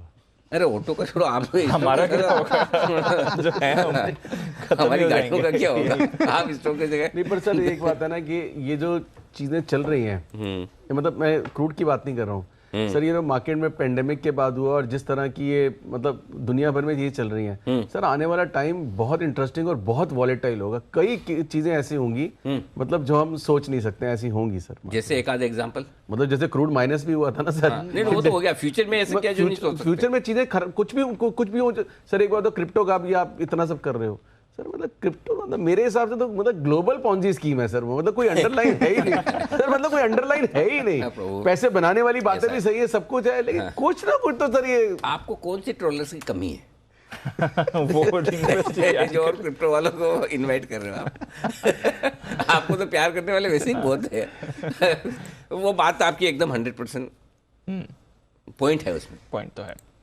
बिल आने वाला है उस पर चर्चा करेंगे, देखते हैं क्या आता है। हाँ। इंडिया में। अच्छा हाँ, एक मिनट, बंसल जी और कुणाल जी कुछ कहना चाह रहे हैं। हाँ जी बंसल जी बोलिए। अनिल जी देखिए, मैं एक चीज आपसे पूछना चाह रहा हूं, जैसे अभी वरुण बता रहे थे भैया क्रूड फॉसिल फ्यूल हो गया अनिल जी, अब जो इलेक्ट्रिक व्हीकल है अनिल जी वो भी तो फॉसिल फ्यूल है, बिजली से चलेगा, बिजली के लिए कोयला का इस्तेमाल होता है। तो कल को अनिल जी नई थ्योरी आएगी भैया ये इलेक्ट्रिक व्हीकल भी एनवायरनमेंट के लिए ठीक नहीं है, कोई नई चीज खोजो। तो इलेक्ट्रिक व्हीकल भी अनिल जी फॉसिल फ्यूल है, मैं गलत तो नहीं कह रहा हूँ? पता नहीं भाई अपने को, मेरे ख्याल से तो होना नहीं चाहिए। कोई साइंस पढ़ा हो तो बताओ, अपने तो कहे शुरू से बचपन से कॉमर्स वाले आदमी रहे भाई। कुणाल जी को पूछो, कुणाल जी गूगल जल्दी से कर लेते। कुणाल जी बताइए। अनिल जी बात तो बंसल जी बिल्कुल 100% सही कह रहे हैं अनिल जी। हाँ असल में तो अनिल जी देखिए, जो इलेक्ट्रिक व्हीकल है वो कोल, हमारे यहाँ जितने भी पावर प्लांट है सारे कोल से चल रहे हैं। तो भारत में तो कम से कम अनिल जी, बाकी देशों में तो सोलर एनर्जी का जो परसेंटेज है वो काफी ज्यादा है। भारत में कोल से चल रहे हैं। लेकिन अनिल जी मैं एक चीज कहना चाहता हूं जी। अनिल जी देखिए, जो क्रिस वुड जी ने जो ये प्रिडिक्शन की है अनिल जी, मान लीजिए सच हो जाती है तो अनिल जी बहुत ही शुभ संकेत है ये। आप याद करेंगे अनिल जी 2006, 7, 8 में जो क्रूड में रैली बनी थी, जब पिछली बार क्रूड 150 गया था तो उस समय मार्केट्स में भी जबरदस्त तेजी बनी थी अनिल जी। तो अनिल जी अव्वल तो ये होगा नहीं, लेकिन अगर होता है तो अनिल जी बहुत अच्छा है। उस समय $130-40 तक क्रूड पहुंचा था। तब मार्केट 2008 में टॉप भी तब बनाया था, लेकिन इस बार तो हमारा उससे पहले ही बन गया मार्केट, अच्छा टॉप बन गया, तो क्यों बढ़ाएं? अब नहीं बढ़ा अब जरूरत नहीं है। देखो जो भी क्रिस वुड साहब हैं तो उनके व्यू की इज्जत तो है ही है जी। अब सही हो गलत तो ये तो वक्त बताएगा, आगे फ्यूचर में क्या कुछ होता है। लेकिन इंटरेस्टिंग रिपोर्ट आई तो हमने सोचा कि चर्चा करनी भी ज़रूरी है, ट्रेडिंग से रिलेटेड, और ये सारी चीज़ें तो आपके सामने आती रहती है, आप देखते ही हैं। आइए बिगुल, अब आपके लिए है किरण जी।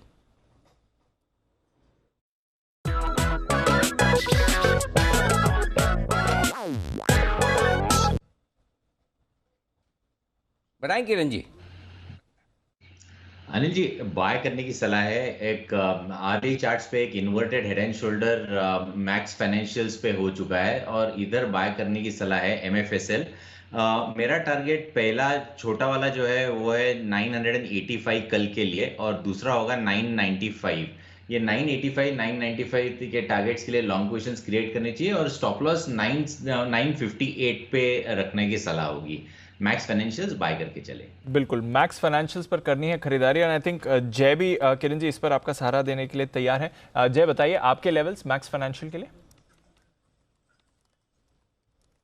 बिल्कुल मेरा भी यही कॉल है दीपांशु। मैक्स फाइनेंशियल्स में डबल बॉटम पैटर्न आप कहे वो भी है, किरण जी ने जो कहा kind of inverse head and shoulders pattern, उसका क्लियरली एक ब्रेकआउट देखने मिल रहा है। इसके दो टारगेट्स दीपांशु मेरे बनकर आ रहे हैं। आप खरीदे ये लेवल्स पर 969 970 के रेंज में आप खरीदे इसको, 997 एंड 1020 1020, ये दो टारगेट्स के लिए खरीदना है दीपांशु। एंड यहाँ पे आप stop loss on down side place कर सकते हैं 934 पर। तो इसका फ्यूचर्स खरीदने की मेरी भी सलाह है, एमएसएफएल फ्यूचर्स। दीपांशु इसमें एक पॉजिटिव डाइवर्जेंस के साथ एक बाय क्रॉसओवर भी देखने मिल रहा है डेली चार्ट्स में, एंड 200 डेमा के ऊपर आज स्टॉक कंफर्टेबली ट्रेड करके ब्रेकआउट दे रहा है। सो आई थिंक इसको खरीद कर चल सकते हैं। एज अ डिस्क्लेमर एक चीज भी ऐड करूंगा दीपांशु कि स्टॉक हमने हमारे क्लाइंट्स को कैश सेगमेंट में रेकमेंड किया हुआ है ऑलरेडी। तो क्या ये तो एफएनओ में है?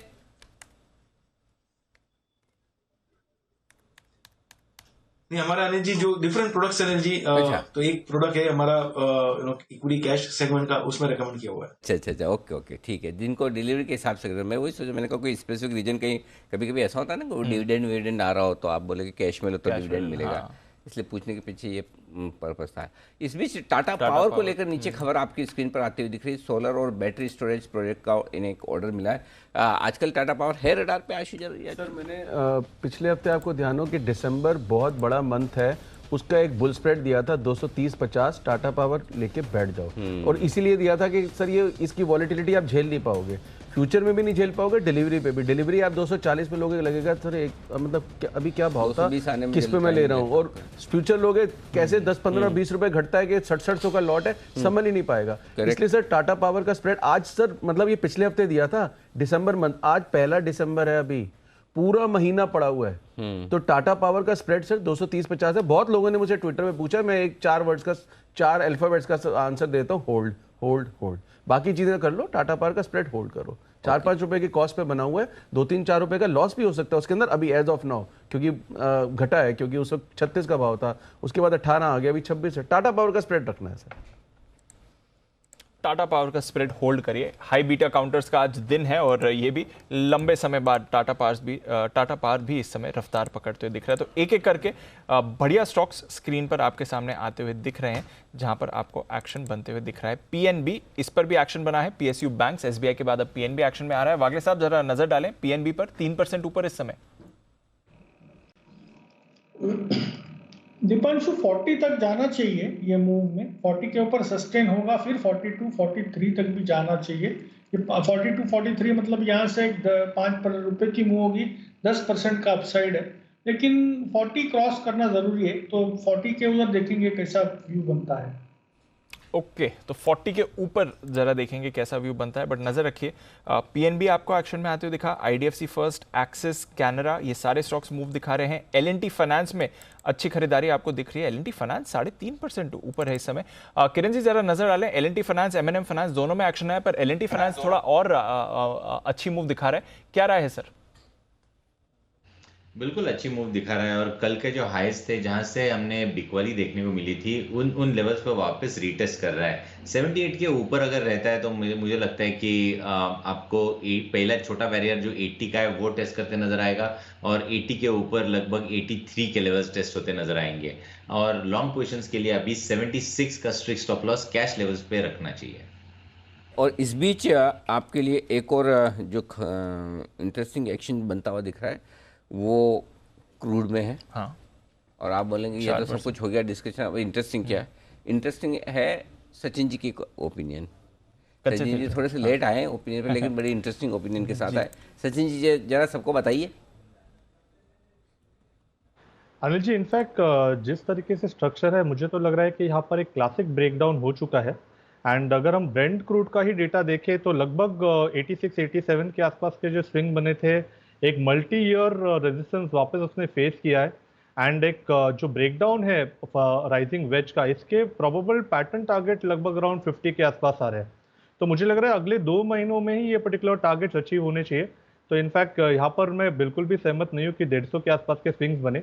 इनफैक्ट 2007 में अगर उसका रेशियो देखे, जिस तरीके से डॉलर कन्वर्जन था, मुझे लग रहा है उससे कंपेयर नहीं करना चाहिए। बट इनिशियली अभी फिलहाल जो स्विंग्स बने हैं 16 महीनों के बाद एक एनगल्फिंग बेरिश फॉर्मेशन है मंथली चार्ट पे, तो मुझे लग रहा है कहीं जाकर इनफैक्ट एक प्रोबेबल टॉप बन चुका है एंड यहाँ पर ब्रेकडाउन भी कंफर्म हो चुका है। तो मुझे लग रहा है 50-55 के रेंज में स्विंग्स आने चाहिए अगले 2 महीनों में।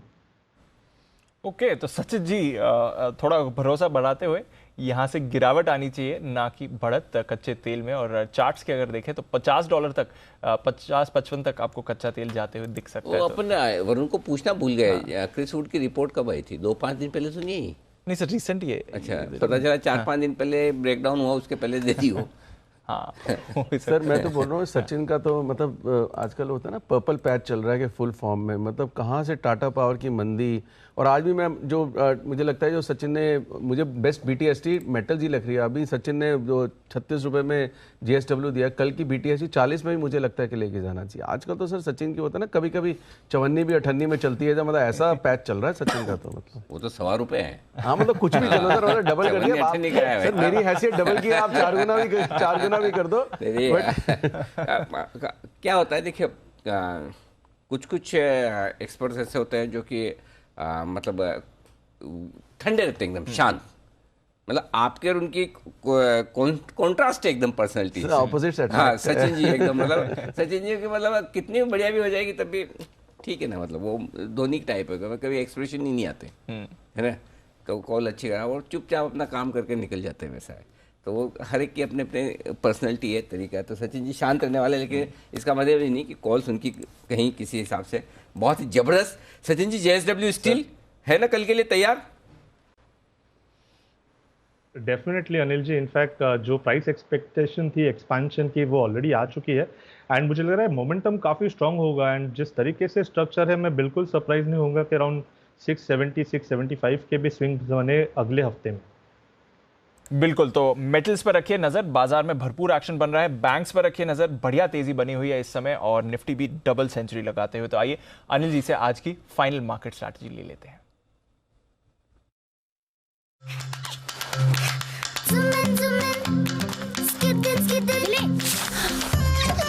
एबिक्स कैश हर खुशी के लिए काफी है।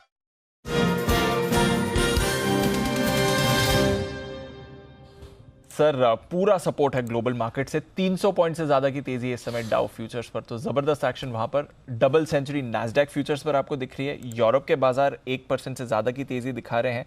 कच्चे तेल में 4% का बाउंस बैक है। गोल्ड और सिल्वर भी थोड़ी खरीदारी आपको दिखाते हुए दिख रहे हैं। तो कोई भी एसेट क्लास ढूंढ लीजिए सर, तेजी दिखेगी और अच्छी तेजी बनती हुई दिख रही है। आज एक मैं ना व्हाट्सएप का ग्रुप बना हुआ है, एक बहुत सारे ग्रुप होते हैं उसमें, मैं जनरली है ना वो सारे जितने ग्रुप वाले उनको साइलेंट पे डाल देता हूँ 1-1 साल का। वो कितना देखेंगे अपन को रोज ट्रैक। एक है ना हमारे नीलेश भाई ने ग्रुप बना रखा है, कोटक म्यूचुअल फंड वाले जो MD नीलेश शाह साहब है, कॉर्पोरेट क्लाइंट्स करके उन्होंने नाम से, तो उन्होंने एक फॉरवर्ड भेजा उसमें, तो नीलेश भाई का आए तो पढ़ने का इच्छा होता है कि नीलेश भाई ने भेजा कुछ काम की चीज़ भी, बहुत इंटरेस्टिंग फॉरवर्ड भेजा है उन्होंने, कि उन्होंने ये बताया कि ये अफ्रीका में जो मिला है ओमिक्रॉन, तो अफ्रीका वाले देशों ने किस तरह से बताया कि हमें कोई ऐसा मिला है ये नया वेरिएंट टाइप का दिख रहा है, जरा इसकी जांच की जाए, देखें कि ये वाकई में नया है कि क्या है। और उसको लेकर यूरोप के देश ब्रिटेन, जर्मनी, ये वो किस तरह से ओवर रिएक्शन करते हैं, उसको बड़ी इंटरेस्टिंग, जैसे आपस में बात कर रहे हो ना सारे देश आपस में कि हमारे वो अफ्रीका वाले भाई समझा रहे हैं भाई, अरे आपके यहाँ देखो जर्मनी पहले से बंद पड़ा है सब कुछ, आपके 50-60 हज़ार केस रोज आ रहे हैं, ब्रिटेन में 1-1 लाख केस आ रहे हैं, आप मेरा 15-20 केस के पीछे क्यों पड़े हो, ऐसा कुछ नहीं। बोले नहीं आपके यहाँ से हम बंद करेंगे।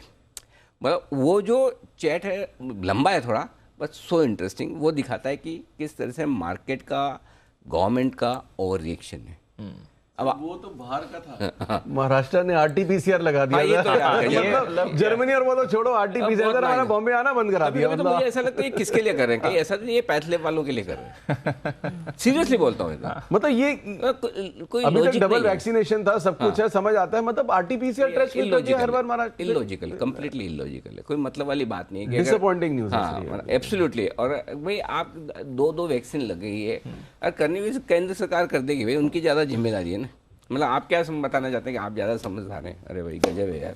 तो ठीक है, मतलब अगर लोगों को बुलाना ही नहीं है, भेजना ही नहीं है, अल्टीमेटली रेवेन्यू लॉस तो सर बारिश ने नहीं रोका, महाराष्ट्र सरकार रोक देगी, आप टेंशन मत लीजिए और थोड़ी देर के लिए रुक जाएगा। एनीवेज वो एक डिफरेंट मैटर है, बट के लिए मार्केट सर बड़े दिनों बाद एक ढंग की, मतलब अच्छी कॉन्फिडेंस बढ़ाने वाली क्लोजिंग है और ईश्वर ने चाहा सब कुछ ठीक ठाक रहा डाउ फ्यूचर की तरह, तो कल एक गैप से खुलने भी चाहिए। 36,350 एक हर्डल था, उसके ऊपर बंद होने की कोशिश बैंक निफ्टी की हो रही थी। और दीप आज जो हमने स्टॉप लॉस दिया था क्लोजिंग बेसिस पे, वो 36,350 का ही है जी। बैंक निफ्टी का लगभग उसके ऊपर बंद होने की तैयारी है, उसके आसपास।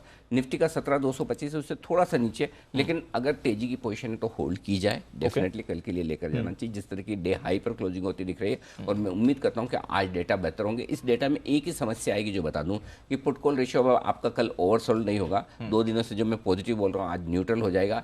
FIs के इंडेक्स पे लॉन्ग 71% ऑलरेडी बढ़ चुकी है, वो थोड़ी ऊपर के लेवल पर हो जाएगी जहाँ इंडेक्स और वो नहीं खरीदेंगे, लेकिन वो स्टॉक्स भी खरीदें, हमारा काम हो जाएगा। करेक्ट। तो ओवरऑल आपकी लॉन्ग पोजीशन को 17,275 17,350 के टारगेट के लिए होल्ड करें। बैंक निफ्टी की आपकी लॉन्ग पोजीशन को 36,650 36,850 मिनिमम इसके लिए होल्ड करें, उसके बाद रिव्यू करेंगे। लॉन्ग पोजीशन होल्ड करिए, लॉन्ग पोजीशन होल्ड करें। एक स्टॉक और डीप रडार पे आ रहा है, मैं तय नहीं कर पा रहा हूँ कि आज के कल के 2000 के तौर पर देना चाहिए या नहीं, लेकिन मुझे लगता है कि जहाँ रिस्क रिवॉर्ड रेशियो थोड़ा फेवरेबल हो सकता है, इस पर आप में से हमारे एक्सपर्ट्स में से जो भी ओपिनियन देना चाहें, या क्योंकि आइडिया कुणाल जी राकेश जी ने आइडिया दिया है 15% भाग चुका है। करेक्ट। इसके बाद IDFC फर्स्ट बैंक पर भी शायद बाय कॉल आया है, कुणाल जी राकेश जी का भी आया है। एक और स्टॉक है इंडस टावर, ये भी इसी के साथ जुड़ा हुआ कि आइडिया के साथ चलने घटने बढ़ने वाला है। क्या इस स्टॉक में भी कुछ बड़े एक्शन की तैयारी हो सकती है क्या? क्योंकि पिछले कुछ मिनटों में थोड़ा मूव आया है आधे घंटे में। अगर किसी के चार्ट्स पर कोई रडार पे आ रहा है तो मुझे बताएं जरा एक बार।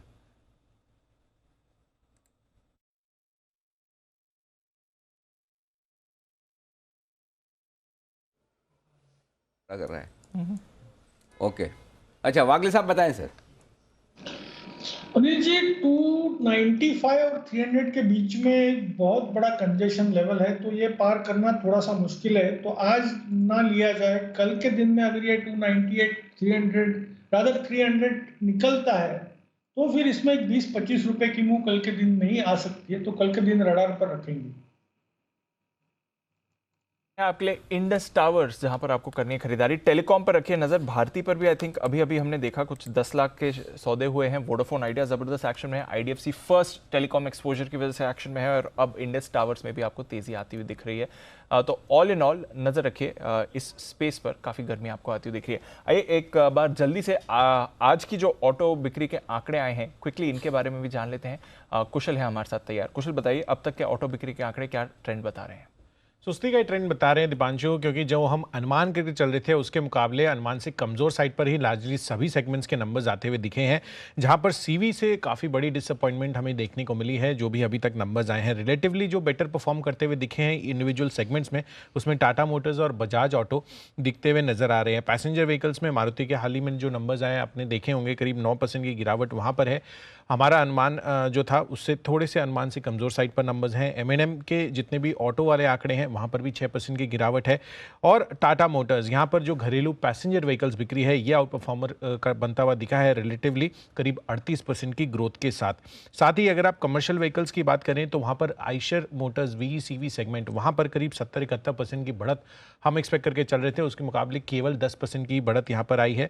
टाटा मोटर्स, अशोक लेलैंड यहाँ पर भी नंबर्स कमज़ोर साइड पर देखने को मिले हैं जितने भी हमारे अनुमान थे। Bajaj auto as per estimate numbers यहाँ पर हैं लार्जली 2 व्हीलर स्पेस से। साथ ही TVS मोटर्स यहाँ पर अंडर परफॉर्मेंस आती हुई दिखी है। हमारा अनुमान 2,90,000 यूनिट्स का था, उसके मुकाबले 2,57,000 यूनिट्स कंपनी ने पोस्ट किया। और अंत में ट्रैक्टर्स की भी बात करें तो 10 से 15% की गिरावट एस्कॉर्ट्स और M&M में हमें मंथली नंबर्स में आती हुई नजर आई है। तो largely less than estimate numbers ही सभी सेगमेंट्स में दिखे। पर आज बाजार का रिएक्शन ज़्यादातर पॉजिटिव ही आ रहा है। मारुति के भी नंबर्स थोड़े अनुमान से कमज़ोर थे पर पॉजिटिव एक्शन है। टाटा मोटर्स के भी नंबर्स ठीक ठाक रहे, बल्कि हल्के बेहतरी थे कुछ पैमानों पर, वहाँ पर भी आपको बढ़िया मूव आती हुई दिख रही है। तो आज बाजार का मूड माहौल है पॉजिटिव, और इसलिए आप देख रहे हैं काफ़ी सारे हाई बीटा काउंटर्स में सबसे पहले आज रिकवरी के आपने देखे हैं आसार। टाटा पावर, टाटा मोटर्स दोनों में तेज़ी है। स्ट्राइड्स भी बाउंस बैक करते हुए दिख रहा है। नज़र रखिए इस काउंटर पर भी। अशोक लेलैंड ये भी 2% ऊपर है आज, ये रेडार पर नहीं आया था बट इस पर भी अच्छी आपको मूव आती हुई दिख रही है। मन्नापुरम फाइनेंस, इस पर खरीदारी है। थोड़ी देर पहले मुथूट फाइनेंस में भी थोड़ा एक्शन बनते हुए दिखा था। मन्नापुरम मुथूट दोनों ही आपको बढ़िया एक्शन में आते हुए दिखेंगे, जाने नहीं दीजिए। और पीरामल एंटरप्राइजेस एक और हाई बीटा काउंटर जहां पर रखनी है नजर। एक बार जरा राय ली जाए पीरामल एंटरप्राइजेस पर जो मूवमेंट आ रहा है। जय भी है हमारे साथ। जय, पीरामल पर जरा राय दें। 2500 के नीचे है बट क्योंकि आज हाई बीटा वापस एक्शन में आ रहा है, तो क्या पीरामल में भी कोई BTST ऑप्शन दिखता है? दीपांशु, मुझे ऐसा लग रहा है कि देखिए पीरामल में ओवरऑल एक डबल जिगजैग करेक्टिव पैटर्न तो खत्म हुआ है, हालांकि इसका सपोर्ट दूर है। सपोर्ट इसका जो बनकर आ रहा है Deepanshu, that comes to around 2400 2350 range, ये पोजिशनली है। पर शॉर्ट टर्म में मुझे ऐसा लग रहा है कि sort of double bottom pattern form हुआ है और यहाँ पे ऊपर हमें 2530 से 2550 तक के लेवल से एक बाउंस बैक में देखने मिल सकते हैं। On the down side immediate basis पर अगर हम देखें दीपांशु, तो इसमें 2440 का एक सपोर्ट है। तो ये है आपके लिए पीरामल एंटरप्राइजेस। नजर रखिए, उतना ज्यादा कन्विक्शन नहीं है जितना कुछ और बाकी हाई बीटा काउंटर्स पर है, बट डेफिनेटली एक और स्टॉक जो आपके रेडार पर होना चाहिए। दमदार एक्शन वाला दिन रहा है और अच्छी शुरुआत के बाद बाजार ने गेंस देखी, थोड़ी मुनाफा वसूली आई, बट उसके बाद फ्रेश खरीदारी। 2% निफ्टी बैंक पर, 1.25% निफ्टी पर तेजी आप देख रहे हैं, डबल सेंचुरी लगाता हुआ। बैंक्स, फाइनेंशियल्स, मेटल्स सबसे आगे। इंडसइंड बैंक टॉप गेनर, 6% की तेजी के साथ बढ़िया एक्शन इस पर आते हुए दिखा। एक्सिस बैंक, एसबीआई, यहां से भी पार्टिसिपेशन दिखा। आईसीआईसीआई बैंक में भी आपने हल्की खरीदारी देखी है। जेएसडब्ल्यू स्टील 5% की तेजी इस काउंटर में रही। हिंडाल्को में भी आपने बढ़िया एक्शन बनते हुए देखा। टाटा स्टील का उतना योगदान नहीं था आज के ट्रेड में। टाटा मोटर्स अच्छी खरीदारी, मारुति यहां पर भी खरीदारी, आइशर मोटर्स यहां पर भी पॉजिटिविटी आपको बनती हुई दिखी। एचयूएल, टीसीएस, एलएनटी जैसे दिग्गजों से भी सहारा और ऑफ कोर्स रिलायंस इंडस्ट्रीज 2.5% ऊपर, तो निफ्टी के रैली में इसका भी अच्छा योगदान रहा। फार्मा पर आज रोटेशन था, मुनाफा वसूली। सिप्ला, डिवीज, डॉक्टर रेड्डीज निफ्टी के टॉप लूजर। सन फार्मा में भी गिरावट रही और थोड़ी गिरावट आपने अल्ट्राटेक, भारतीय एयरटेल, टाटा कंज्यूमर में भी आती हुई दिखी। कोई भारी गिरावट नहीं थी इन बाकी नामों में, बट सिप्ला 4.5% नीचे था क्योंकि कंपनी स्पेसिफिक भी कुछ फैक्टर्स हैं जिसकी वजह से वहां पर पेन बनते हुए दिखा। वायदा कारोबार की तरफ आइए। वोडाफोन आइडिया 15%, इंट्राडे में लगभग 19% की तेजी वोडाफोन ने आपको दिखाई।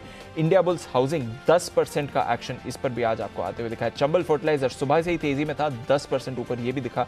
आरबीएल बैंक, अनिल जी का टारगेट भी हिट होते हुए दिखा, अब होल्ड करने की राय है ट्रेलिंग स्टॉप लॉस के साथ ही आपने देखा Tata Power, Zee Entertainment, Cummins, Adani Ports, Canara Bank, IDFC First, Biocon, Mphasis, NMDC, LNT Finance, Birla Soft और श्रीराम ट्रांसपोर्ट फाइनेंस जैसे काउंटर्स भी तेजी में रहे। ब्रॉड बेस्ड पार्टिसिपेशन आज आपने बाजार में देखा है। ऑफ कोर्स फार्मा का पार्टिसिपेशन आज नहीं था, थोड़ा एफएमसीजी भी सुस्त रहा, पर इसके अलावा काफी सारे और सेक्टर्स में रही खरीदारी।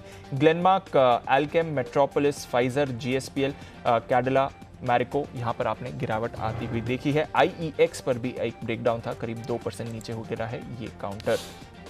कैश मार्केट में भी जबरदस्त एक्शन काफी सारे काउंटर्स में आज आपको आते हुए दिखा। जहां तक बाजार की मूव का सवाल है, नजर डाली कुछ नेम्स पर। Real estate stocks, Prestige estates में अच्छी मूव आपको आती हुई दिख रही थी। फिलिप्स कार्बन 8% की तेजी दिखाता है। सुप्रीम इंडस्ट्रीज, बलरामपुर चीनी दोनों वायदा कारोबार में आने के लिए हैं तैयार, अच्छी खरीदारी यहां पर देखी। यूनियन बैंक, जस्ट डायल, अच्छी खरीदारी यहां पर भी। जीएचसीएल, गुजरात फ्लोरो, जेएसडब्ल्यू एनर्जी, एनबीसीसी, ये भी वायदा कारोबार का हिस्सा जल्द बनेगा, इसमें भी बढ़िया action. Double century Anil ji, Nifty लंबे समय बाद अच्छी शुरुआत और फिर अच्छी क्लोजिंग हमने आती हुई देखी। आखिरी घंटे में आज मुनाफा वसूली की जगह और खरीदारी के संकेत सर। घंटे की मधुर आवाज आपके कानों में गूंजती हुई बड़े लंबे दिनों के बाद आज ऐसा लग रहा है काम करके थके नहीं है ना, बहुत टाइम बाद ऐसा हुआ है। तो चलिए फाइनली अंत भला तो सब भला ये कह सकते हैं। तो आज वेडनेसडे के दिन बाजार की क्लोजिंग बेहतर होती हुई दिख रही है। फाइनल क्लोजिंग का करेंगे इंतजार, तब तक आइए बता दें आपको क्या कुछ एक्शंस आपके लिए होते दिख रहे हैं। कमोडिटीज़ के ऑप्शंस में किस तरह के ट्रेड कर सकते हैं और इन ट्रेड करने के कितने कितने ऑप्शंस हैं। इंडाइसेस में कारोबार करना कितना आसान है और कमोडिटीज़ में ऑप्शंस और इंडाइसेस की बारीकियों पर जी बिजनेस और एमसीएक्स आईपीएफ 3 दिसंबर यानी 3 दिसंबर यानी परसों। आपको ऐसा लगे 3 दिसंबर बहुत दूर है, अभी नवंबर खत्म हुआ, तो हाँ दिसंबर में आ जाइए। मेंटली फिजिकली तो आ ही चुके हैं। तो 3 दिसंबर यानी परसों को एक बड़ा वेबिनार करने जा रहा है। इस वेबिनार का हिस्सा अगर आप बनना चाहते हैं तो एक SMS कर दें हमें 57575, ये SMS का नंबर है। लिखना है आपको ZB, जी बिजनेस का शॉर्ट फॉर्म, एक स्पेस दे दे बीच में ताकि पता रहे, और A लिख दे यानी कि हमें आना है। हाँ, तो याद नहीं रखे A लिखा था, B C क्या था, तो A मतलब आना है, ठीक है ना। तो वैसे खाली आप SMS भेज देंगे तब भी हम बुला लेंगे ऐसे, क्योंकि ना जिनको नहीं आना वो तो भेजेंगे नहीं, है ना। जिनको आना उन्हीं को भेजना, तो आप SMS भेज दीजिए 57575 पर। इस वेबिनार का हिस्सा लेंगे। मतलब जी आप भी होंगे इस वेबिनार में सर, और बहुत अच्छा पैनल है, बहुत डिटेल में बताने। अगर मुझे आना है मैं आपको डायरेक्टली SMS करूं, नहीं चलेगा? चलिए 57575 पर SMS कर दे। मेरे पास तो नंबर है मृत्युंजय के, सबके पास नहीं है। आइए इसके बाद आज शाम के शो, ओमिक्रॉन को लेकर भ्रम की स्थिति बन गई है। वर्ल्ड हेल्थ ऑर्गेनाइजेशन WHO ने इस वेरिएंट को वेरिएंट ऑफ कंसर्न यानी कि चिंता वाला ये बताया। और इस बात को लेकर बातचीत हो रही कि इस वक्त जो वैक्सीन बनी हुई है वो इस पर काम करेगी या नहीं। मॉडर्ना सहित कई सारी कंपनियों ने फिलहाल जो वैक्सीन बनी है उस पर भी सवाल उठाए। हैरानी की बात ये भी कि ओमिक्रॉन को लेकर अभी कोई खास ठोस रिसर्च किसी के पास है नहीं। मुश्किल से 25-50 केस हैं, वो भी ढंग से किसी ने देखे नहीं है, लेकिन सब अपने अपने तरफ से ज्ञान दे रहे हैं ओमिक्रॉन को लेकर। ऐसे में वैक्सीन सही है कह रहा हूँ सर, है ना? मतलब मालूम किसी को नहीं है, सब अपना अपना ज्ञान दे रहे हैं। हाँ, तो अब ये फार्मा कंपनियों में इस वैक्सीन को लेकर या ओमिक्रॉन को लेकर इतनी जल्दबाजी क्यों है? ये सवाल, आज ये सवाल मैंने बग्गा साहब को भी पूछा था। मैंने कहा कि कहीं इसमें कोई बिजनेस मॉडल तो नहीं? अचानक से वापस से लोग है ना, है बिल्कुल, अचानक से लोगों को वापस याद है हमें वैक्सीन लगानी है, नहीं तो भूल गए थे कि वैक्सीन क्यों लगाए, बुखार आएगी, वैसा हाल है। तो अब लोगों को वापस वैक्सीन याद आने लगी है। तो आज शाम 5 बजे हम इसी पर करेंगे बातचीत। ओमिक्रॉन और वैक्सीन के भ्रम को लेकर करेंगे बातचीत। हमारे साथ होंगे राकेश मिश्र साहब जो डायरेक्टर हैं TIGS यानी कि Tata institute of genetics and society. Doctor Jayesh लेले साहब हैं हमारे साथ, सेक्रेटरी जनरल IMA के, और डॉक्टर रमन गंगा खेड़कर साहब हैं, पूर्व हेड ICMR के, उनसे भी करेंगे बातचीत। और ये डॉक्टर समीर भाटी साहब, अच्छा ये जो अभी आपने प्लेट दी वो कल वाली आ गई, ये सारे मेहमान कल थे, आज के मेहमान जो मैं नाम बोल रहा हूँ उन पर भरोसा कीजिए। डॉक्टर समीर भाटी साहब हैं, वो कोविड वैक्सीन कमेटी के मेंबर हैं, ठीक है। रमन गंगा खेड़कर साहब का मैंने बता ही दिया, राकेश मिश्र साहब का मैंने बता दिया। तो ये 3 मेहमान होंगे हमारे जो आज शाम को आपके साथ जुड़ेंगे। आज का जो टॉपिक है ओमिक्रॉन का वार, वैक्सीन कितना असरदार, नहीं कितनी असरदार, कितना कैसे हो, वैक्सीन के साथ तो कितनी लगेगा, वैक्सीन कितनी असरदार, ये शाम का शो 5 बजे। अगर आप ये क्या लिखा है अगर आप नौकरी छोड़कर अपना व्यापार शुरू करने का सोच रहे हैं, मृत्युंजय ज्यादा गौर से मत पढ़ी सुनिए, तो आप पीछे हो गए, मृत्युंजय एकदम आगे घुस गए कि मेरे काम की खबर है। सर मृत्युंजय को ऑप्शन सेलिंग सिखा देंगे बस, और क्या। अगर आप नौकरी छोड़कर अपना व्यापार शुरू करने की सोच रहे तो पूंजी जुटाने के लिए बिजनेस लोन ले सकते हैं। साथ ही केंद्र सरकार की ओर से कई सारी ऐसी स्कीम्स हैं जिनका फायदा आप उठा सकते हैं। इन स्कीमों में केंद्र सरकार की तरफ से आपको 5 करोड़ तक के लोन दिए जाते हैं। कौन सा विकल्प आपके लिए सूटेबल है और व्यापार शुरू करने के लिए लोन लेने के पहले किन बातों का ख्याल रखना है, आज मनी गुरु में 6:30 बजे इन्हीं पर होगी बातचीत। बिजनेस लोन पाने के 5 तरीके, लोन लेने के बाद बिजनेस करना है, ये ध्यान रखिएगा, सिर्फ लोन ही नहीं लेना, टारगेट लोन लेने तक का नहीं होना चाहिए। सर ये तो बहुत अच्छा है, मतलब अगर मृत्युंजय बोले कि ऑप्शन सेलिंग वाला बिजनेस करना और मार्जिन लोन में लेके सरकार से देते, मतलब उसमें तो बिजनेस में मार्जिन ही चाहिए ना। यही तो बात है, सेबी सब सुन रही है, देख रही है, बैंक्स देंगे नहीं। तो लोन लेने के 5 बेहतरीन तरीके, अगर आप कोई अच्छा सा कारोबार करना चाहते हैं तो उसके लिए ये शो मिस मत कीजिएगा। और शाम 6:40 पर लगेगी म्यूचुअल फंड की मास्टर क्लास, जिसमें आज हम बताएंगे ग्लोबल इन्वेस्टिंग के फंडे, अमेरिकी बाजारों में आप कहां और कैसे निवेश कर सकते हैं, और वो भी भारत में रहकर ही, है ना। आप बैठे ही हैं और आपको अमेरिका के बाजारों में पैसा लगाना है, तो ग्लोबल इन्वेस्टमेंट की सारी बारीकियां समझाएंगे मिरेई एसेट मैनेजमेंट के ETF प्रोडक्ट्स के हेड सिद्धार्थ श्रीवास्तव साहब 6:40 पर, ठीक है। आइए, एक और विशेष इंटरव्यू आपको शाम को देखना चाहिए और वो है दीपम सेक्रेटरी TK पांडे साहब का। BML, BPCL, कॉनकोर, इनका इन्वेस्टमेंट कब होगा, LIC को लेकर आगे क्या प्लान है, कब IPO आएगा, सरकारी बैंकों के निवेश को लेकर, विनिवेश को लेकर क्या कुछ प्रॉब्लम्स हैं, इन सब पर हमारी एग्जीक्यूटिव एडिटर स्वाति खंडेलवाल ने खास बातचीत की दीपम के सचिव तुहिन कांत पांडे साहब के साथ। आज शाम 7 बजे पूरा इंटरव्यू जरूर देखिएगा। और रात 8 बजे हमारी prime time bulletin India 360 degree. आज हम आपको देने वाले हैं ट्रैवल गाइड। अगर आपका कहीं ट्रैवल करने का प्लान है और ओमिक्रॉन को लेकर आई नई गाइडलाइंस को लेकर कन्फ्यूजन है, तो हम आपके हर एक कन्फ्यूजन को करेंगे दूर, बताएंगे कहाँ कहाँ RT-PCR है ज़रूरी, फ्लाइट, ट्रेन, बस या ऑटो, और किस किस स्टेट में, और ट्रैवल के लिए क्या नई गाइडलाइंस आई हैं और किन बातों का आपको ध्यान रखना है यात्रा शुरू करने के पहले। तो ट्रैवल करने से पहले इंडिया 360 डिग्री ज़रूर देख लें। हम आपको बताएंगे ओमिक्रॉन से लेकर हर एक अपडेट रात 8 बजे, और इसका टाइटल बहुत बढ़िया है, यात्री कृपया ध्यान दें, है ना। तो सर एक तो मुंबई में महाराष्ट्र में RT-PCR कंपल्सरी हो गया, भले आपके वैक्सीन लग गई हो दोनों? बिल्कुल सर जरूरी है। अच्छा, और कहीं भी ऐसा कहीं नहीं है? अभी नहीं हुआ सर, अभी तो खाली मतलब ये दोनों साथ साथ हम ज़्यादा बात करेंगे बाकी राज्यों को पता चल जाएगा नहीं। दिल्ली वाले साथ साथ चलते हैं सर इसके। हाँ? और हमारे यही 2 डेस्टिनेशन है, मैं चाहता हूँ उससे पहले ही निकल लें जब तक दिल्ली RT-PCR हो।